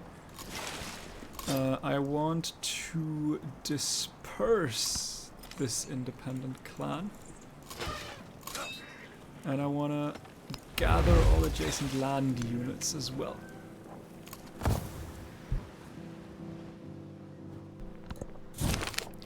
Strength is measured by the skill of its use. Wisdom sharpens Power's blade. 1 militaristic attribute point. 5 combat strength against independent powers and city-states. Yes, that actually almost negates my -6 combat strength. Which is great. We will wait here until these things are finished. Although we may be able to just purchase them in, right? Because thinking about it, I would rather have the Pyramid of the Sun, culture quarters. In this settlement, angels must be. I'd rather have the Pyramid of the Sun. So we'll just purchase it. And same goes for you. I'd rather have nothing you can kind of give me. But let's, for example, purchase a Putayara, and I think we need to wait another turn.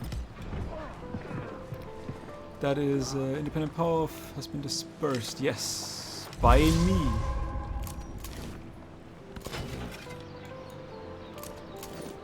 And let's also get our hands. What do barracks do again? There's a resource, wonder, security measure building, land units trains will spawn at this location. Ooh, barracks actually do help quite a lot. Let's get an archer going.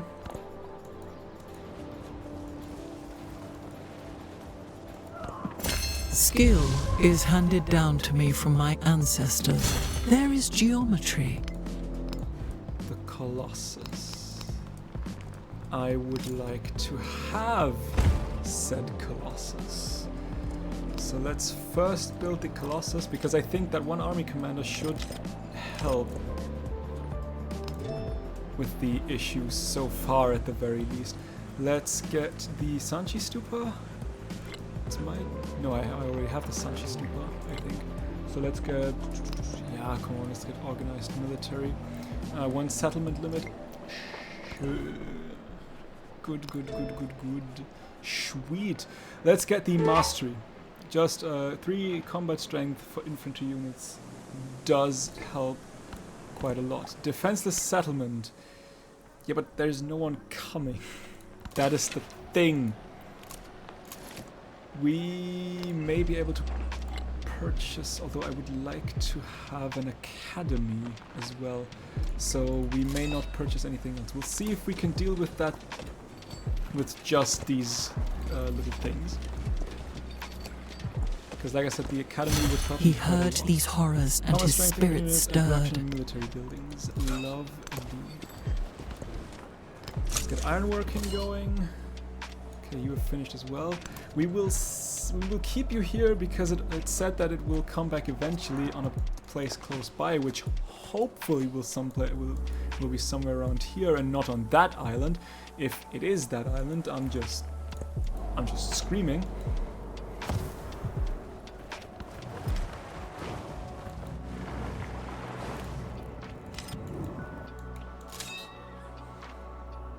Let's fortify here. There is an archer. We may not be able to do that. Yeah, you are still here. I don't know what's going on with you. I feel like that's a bug.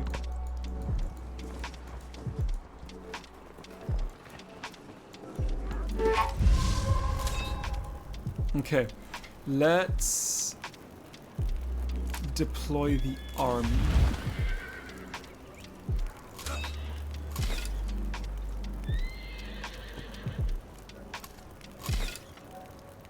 We cannot attack it. Ah, because you don't have the initiative, right? Yeah.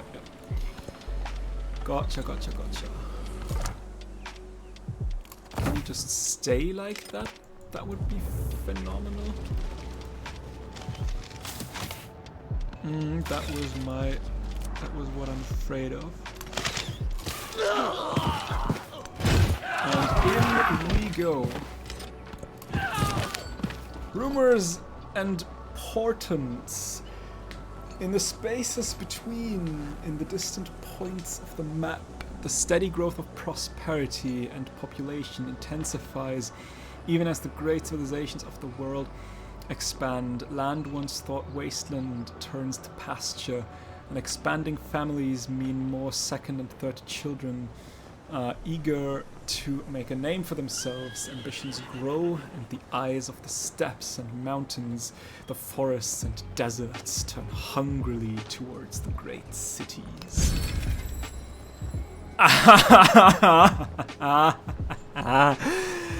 Sure, buddy. Absolutely, yep. I see. Yeah. What do I want?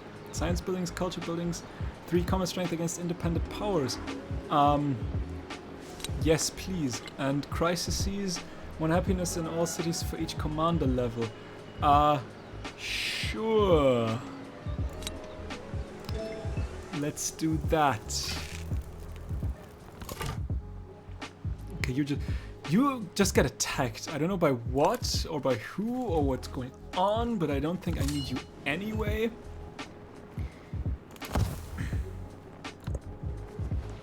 But you're just a command. I mean, you could just have shit. Although you may have just unloaded said shit.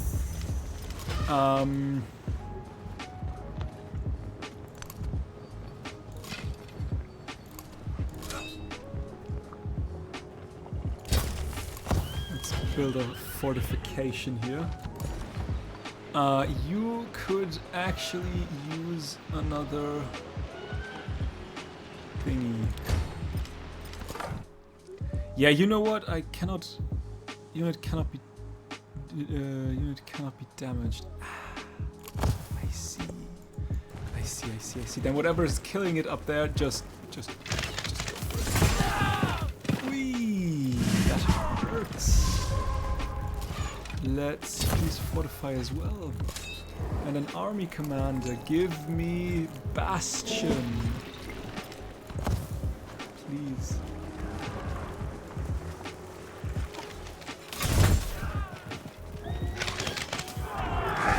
That's a shame. An army is a miniature of the society which produces. Okay. That fortification is going good so far. We may be able... Oh no, I wanted to purchase an academy. That is correct. Because now I can get some more codices down. Which finishes the codices milestone for me. Which means I have 2 milestones finished. Can I purchase a quick unit? An archer?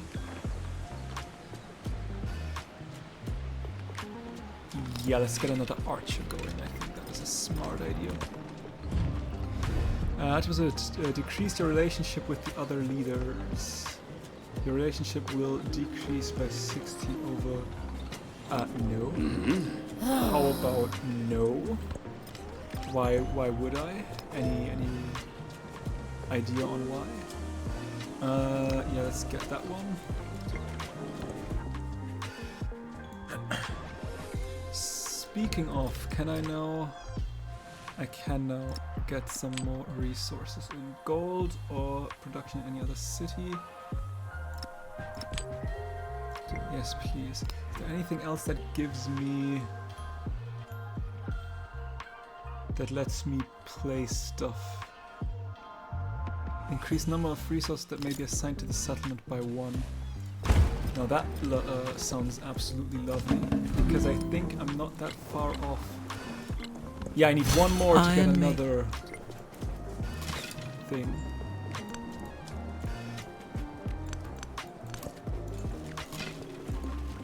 Okay, let's shoot.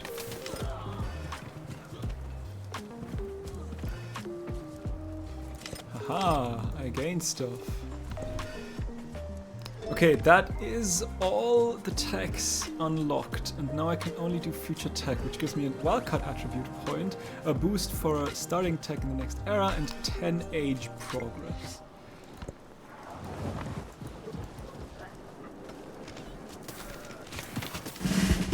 The warrior's blood flowed like water and gathered in pools.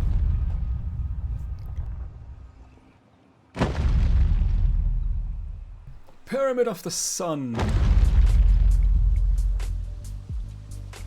Ain't you beauty? What did she do again? Where did I got that? I don't know. Pyramid of the Sun. 3 culture, 2 cultures and quarters and settlements. Yeah, okay. Anything else you can do? Mausoleum of Theodoric. I highly doubt I will get that one done before the era transitions.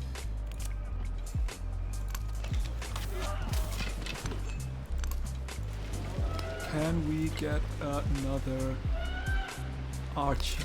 Yes, we can. And give me land units within the combat radius. Complete fortification 1 can faster to combat strength for land units stationed on a district with a command radius. Wait, what? A district within the command radius. Okay. Initiative.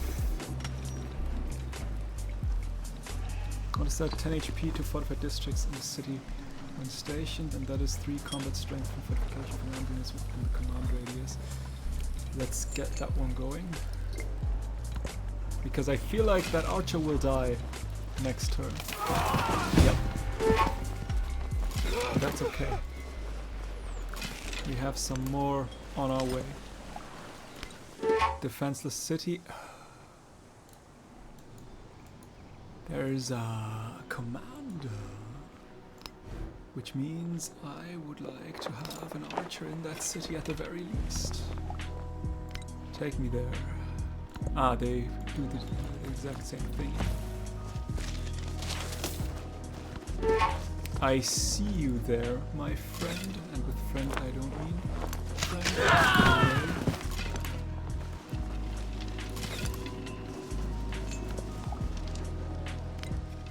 No, he hasn't.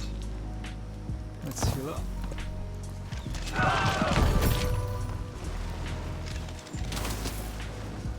He doth bestride the narrow world, and we petty men walk under his huge legs, and peep about to find ourselves dishonourable graves.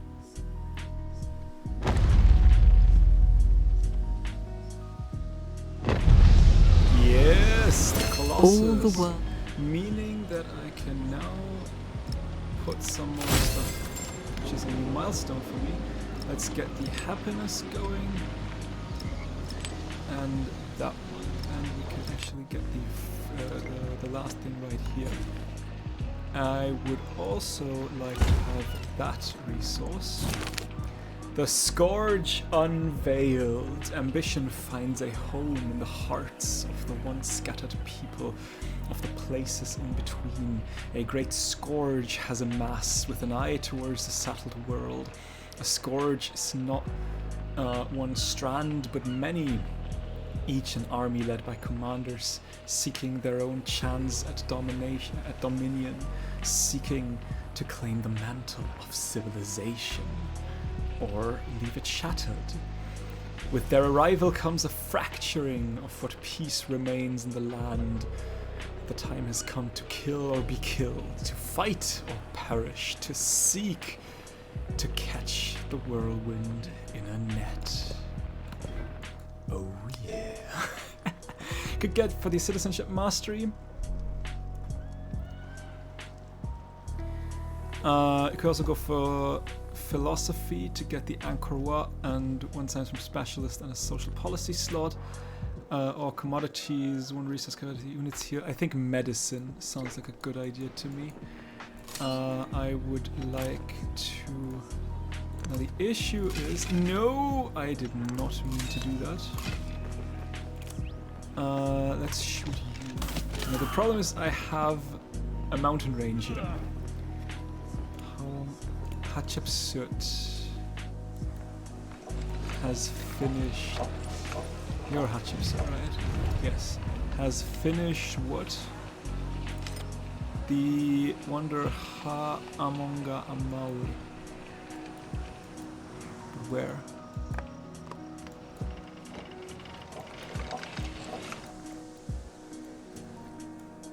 Was set. Okay, she is building Nalanda. I cannot build Nalanda, which is unfortunate. I don't see where she has built that, though. There. Yeah, Ha-Amonga. Ah. Okay. We've got an economic policy slot, which upgrade point, which I guess I'll take. You have finished that, which means the Colosseum. What are you building right now? You're still building Mausoleum of Theodoric. I mean, yeah, sure, let's get the Colosseum as well. Why not, I guess. Anything else that gives me some sort of... No, I think I have everything. I mean, I guess the Academy is still something we can build.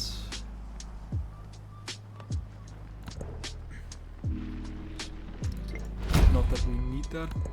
Choose crisis. The crisis culminates. -5 gold for each imported resource. -75% gold and food in towns with a specialization. Sure. And let's go for that one. Oh, that hurts. Ouch. That hurts.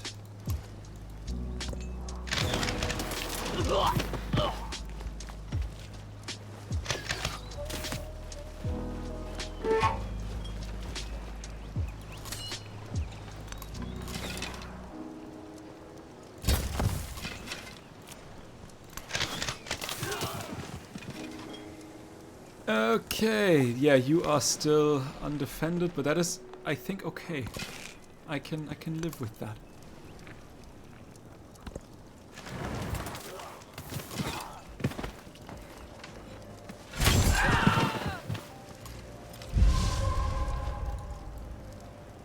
Oh, goodness me. The question is, without a melee unit, can I even take over that tribal village? And I cannot tell you.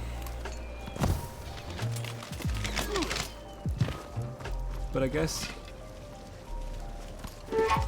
I will find out potentially at some point. We'll just let you heal. You are as well, but... Oh, I see. There are enemies. Ah, there he spawned. Interesting. We'll just wait here a little bit. And we'll just wait here as well. Although you might be able to kill that thing on your own. But that's what we love to see. But you didn't kill it. And I cannot kill it here either. Influence the squander when hoarded. Yeah, I know. But there is currently nothing I really want to do with that influence. Let's deploy the army. And let's fortify. Fortify.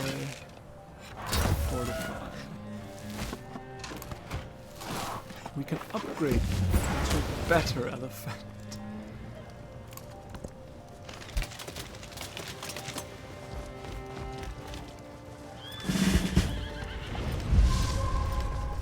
Catherine, ooh, she has declared war on me.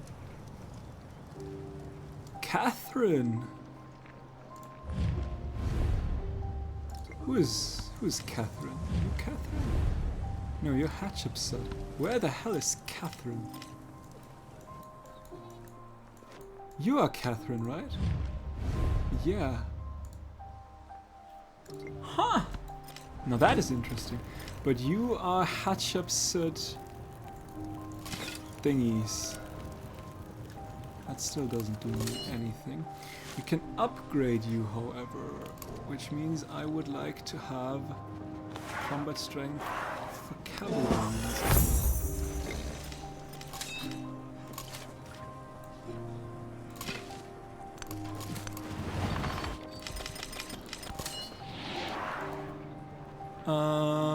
Focus fire. Didn't I want you to, like... Screw that. Let's attack. Soldiers return from the field with fever-bright eyes, bringing lurid description of slaughter and disembowelment that frighten children. Even the new conscripts are settled. Send them back to the battlefront. Activate determined ability on all units. Have them teach 10 production to training. Nah. Back to the battlefront, my friends.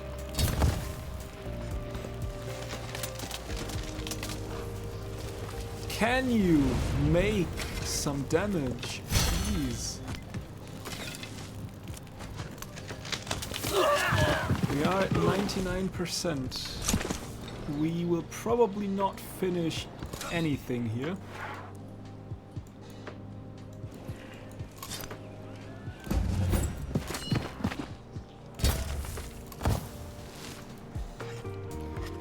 But that's okay.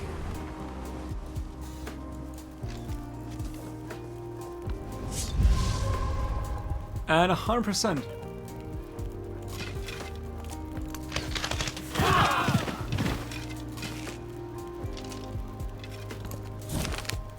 A world broken.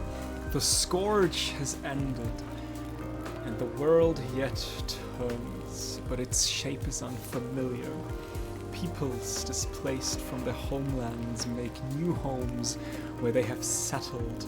Forever gone is a world of a singular city in a vast barbarian hinterland.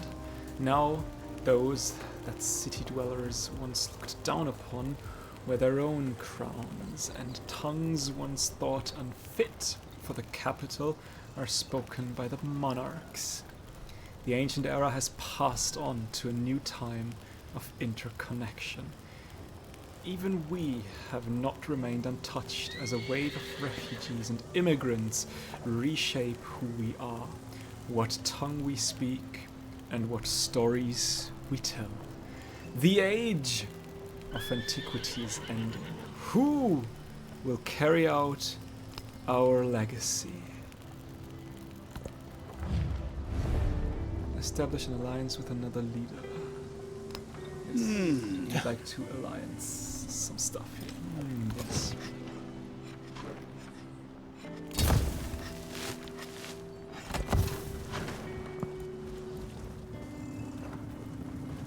Better it is for every man to avenge his friend than mourn him.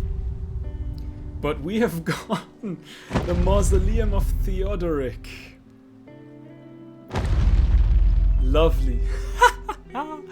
Nice, nice, nice. The dogs bark, but the caravan moves on. Age ending. The age progress meter is completely filled. At the end of this turn, the antiquity age will give way to the exploration age, and you will enter an age transition during which you will choose how the Mauryan civilization will evolve and what the legacy of your accomplishments in this age will be. History is built in layers, and progress often comes with setbacks. All the settlements you control in the age transition and the Mauryan transition and your Mauryan traditions will form the foundation you will continue to build upon, but only your capital will retain its status as a city. Buildings and improvements other than wonders and unique buildings, unique quarters and unique improvements will persist, but most buildings will generate reduced yields.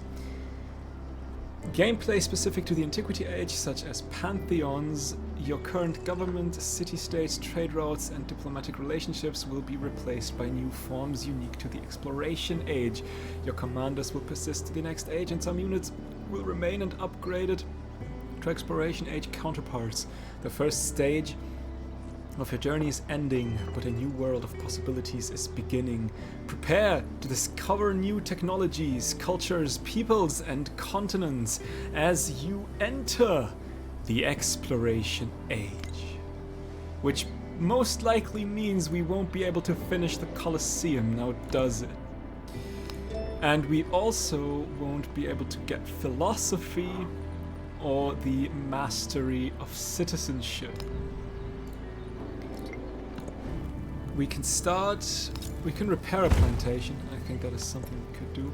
We also got a wild card policy slot. Where do we want to put that? Construction towards wonders? Yeah, I think I like that idea. And we also got a militaristic. Gain 1 free war support on all your wars, 50% influence towards... Yeah, let's get the war support out of the way as well. We may heal you. We wait for you, and we will click next turn.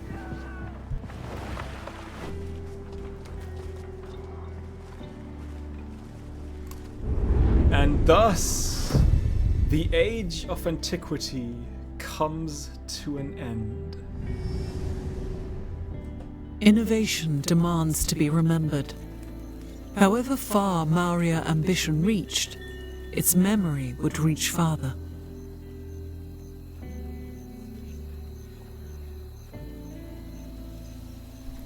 Ain't that pretty?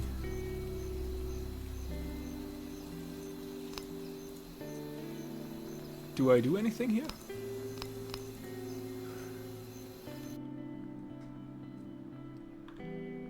Ah, yeah. We've got a we've got some record. We got a legacy account. We got 3 scientific, 3 cultural, and 2 trade legacy points. We have dominated the wonders of the ancient world. We were same in Pax Imperatoria. We've had some good progress towards a great library. A little bit more time, and we could have done that as well. And we've assigned 16 out of 20 resources. I was at the end. I was missing buildings where I could assign more resources. And legacies wise, yeah. Is that continue? Okay. Color of Nation and some Xerxes points. Transition to the next age.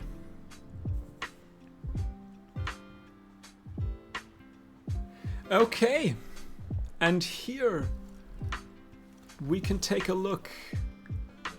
Can I save here? I cannot save here, which means we need to now take a look at the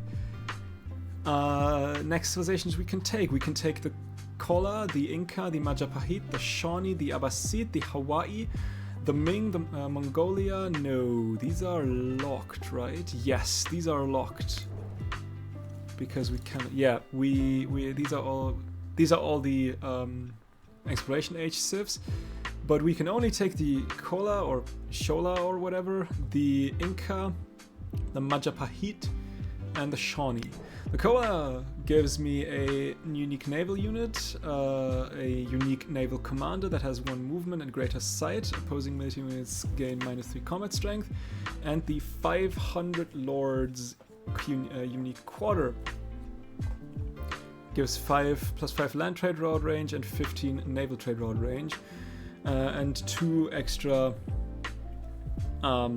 city special wonders with more gold and more happiness. The Inca gives me a unique ranged unit, a unique scout unit, and a unique improvement which gives 6 food. The Majapahit gives a unique naval unit, a unique missionary, and a unique quarter, where it gives me 1 relic when completed, plus 2 unique buildings that gives happiness and culture.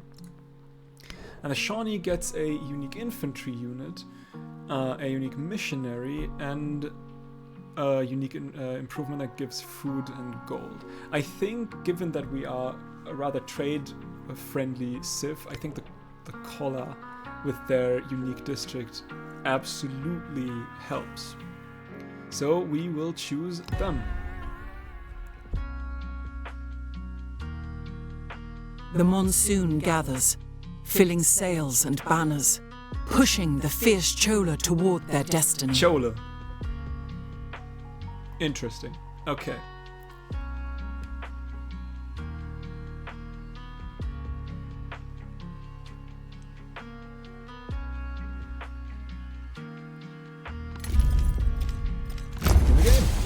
Welcome to the Exploration Age. New adventures across the sea await. The Exploration Age brings many new opportunities. Explore the great oceans in search of distant lands. Your naval units can heal in coastal waters, establish settlements in distant lands, meet new civilizations, and gather new resources to enrich your empire embrace religion by building a temple with a religion in place. You can train missionaries to spread your faith across the globe. Again, I don't really care about that. Yeah, sure, whatever. Sure, whatever. Let's untick that. Can we please just untick that? We need 30 treasure fleet points, which, yeah, will be the thing. So as I thought, we didn't get the mausoleum going. We have a swordsman here, we have a corsair here, we have heavy archers here and there. Okay, we have a good amount of stuff. What's the yields? Our yields went a little bit down, at least on the clay pits and the likes. But we can immediately assign resource again, but what is that? Hatshepsut finished the terracotta army. Yeah, sure, that is something that we already know. But with that, I mean, we're in 3 hours and 48 minutes. That one age took probably roughly around a complete game of Civ 6, which shows that it is huge. There's still some stuff they could do better, definitely. I don't have that many issues with the UI as many others have. I don't really care about that. I have a little bit of problem with the Civilopedia. I think in general the cities look, well, a little bit confusing. If you want to find a building in a bigger city or town, that could be quite difficult. I also think that we desperately need a search button somewhere around here. And I would also love to have the marker placement, like the little map tags as well again. But I didn't miss them as much because it didn't... I wasn't really strategically planning a city. In Civ 6 you had this like, okay, I'm settling here. Okay, there's 3 mountains. That'll be a campus, for example. Or I'll be settling, let's say, here. I will make a harbor here. And if I make a harbor here, I will make a commercial hub here. And you place down all the time. That is something that I didn't really care about that much. It was more like, okay, I can build another building. And if I decided to build a building, okay, where do I get the biggest yields? And there is no planning. Maybe because I don't really know yet, like the good strategies. You know, maybe like a library is like, okay, I have 3 wonders here, so the library comes into there. I don't know. I don't have yet the adjacency boni in my head, and I may or may not will get them eventually. We'll see. But I think that what's there is already quite fun. At least the Antiquity Age was interesting. I mean, granted, it wasn't stressful because we're playing on the easiest difficulty. I don't know if I like the combat system. I haven't figured it out that much because what I've felt so far is I'll set my army commanders in, I'll drop the troops, and he cannot do anything anymore. Which means like I need to wait a turn until I can do a barrage or something like that. I'm still yet figuring out how the army commander works completely. I am not yet sold on the idea of having an army commander. Apart from that, though, I was pretty happy. I mean, I stopped I at some point I started building wonders and purchasing buildings, and I didn't build any building that I could, which I guess time will tell if that is a smart move or not. I didn't feel it was necessary to build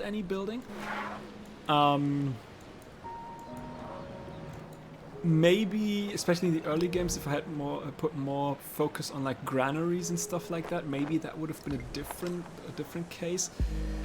But I've yet to fail to realize like the big benefit. The only thing I had was when I built the brickyard and I actually saw, okay, this made my clay pits better now, or my, where is it here,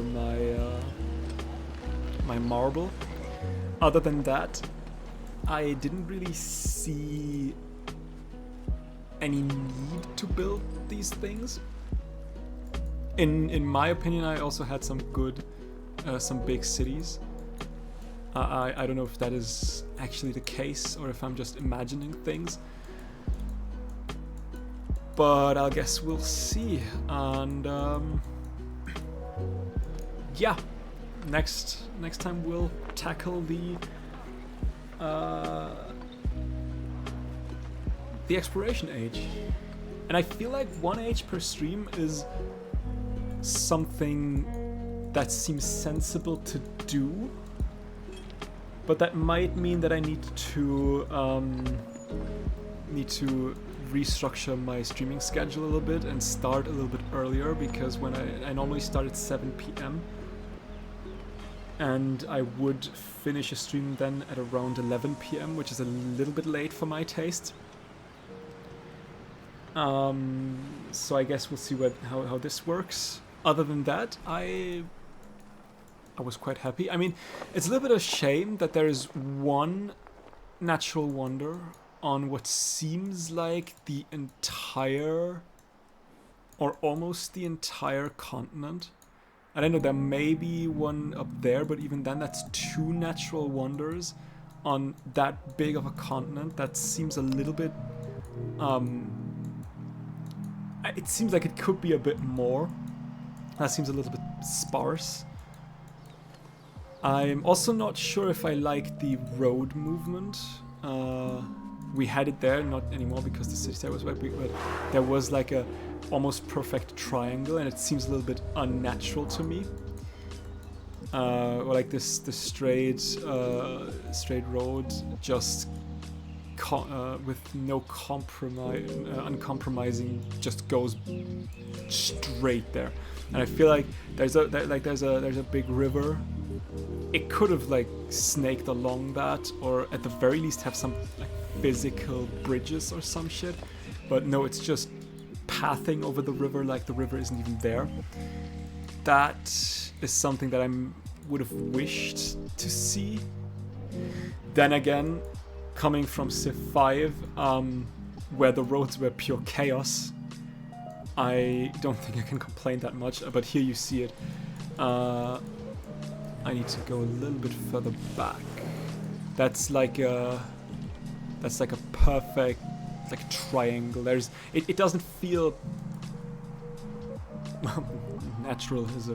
It's a road, of course it's not natural, but organic. It doesn't feel organic. But yeah, like I said, I wish I could zoom in more, because I feel like the details would be cute and would look good. I am kind of a little bit scared of the modern age when you've got like super giga big cities where everything looks sort of the same. Because you see you have 2 buildings, the Bath and the Academy, and a frick ton of other buildings that are there for aesthetics, and they do look good, don't get me wrong. But especially when you take a look from a little bit further above, even without the yields, it tends to get difficult to see where the buildings are that you've built. Which is also why a search function would be awesome. And I'm already curious. I always said before, maybe not on stream, but like to friends or whenever I talked about Civ 6, Civ 7 and the likes, and coming from Civ 5, we gradually zoomed in more and more. In Civ 5 you had one city, well, you had more, but you've placed a city that was one tile and everything was built within that tile, even wonders. And then you zoomed a little bit in, with Civ 6, and you had districts and buildings placed outside of the city center. Wonders, district and wonders placed outside the city center. So the overall city's area got bigger, like you zoomed in on a map. And here I feel like you're at the maximum zoomed in position because you can only build one building inside the city center and everything else goes outside. So I feel like we are zoomed in the absolute max. Or, I mean, I guess you could also say, okay, you can build nothing in the city center anymore, but I mean, that difference is not that big. That's just, okay, one building or no building, I guess, okay, whatever. And I think this maximum zoomed in is also contributes to the difficulties to see where was built what. I mean, maybe it's because I'm not used to the models, because I sure as hell wouldn't know that this is a bath and an academy, but maybe if I had, like, I don't know, 100, 300, 500, 800 hours into the game, maybe I can already see it at that point. I guess we'll see. But yeah, that is it for this stream. I hope you enjoyed it. I hope you have a great day, whatever you're doing next. Thank you all for joining. I am really curious where this game is going, especially with future content as well. I so hope that we will get another age, because I feel like ending in the 1960s, I believe, for a Civ game is a little early. Maybe like have a future era or whatever. I mean, with a future age, you can even go full on future and maybe even go a little sci-fi here and there.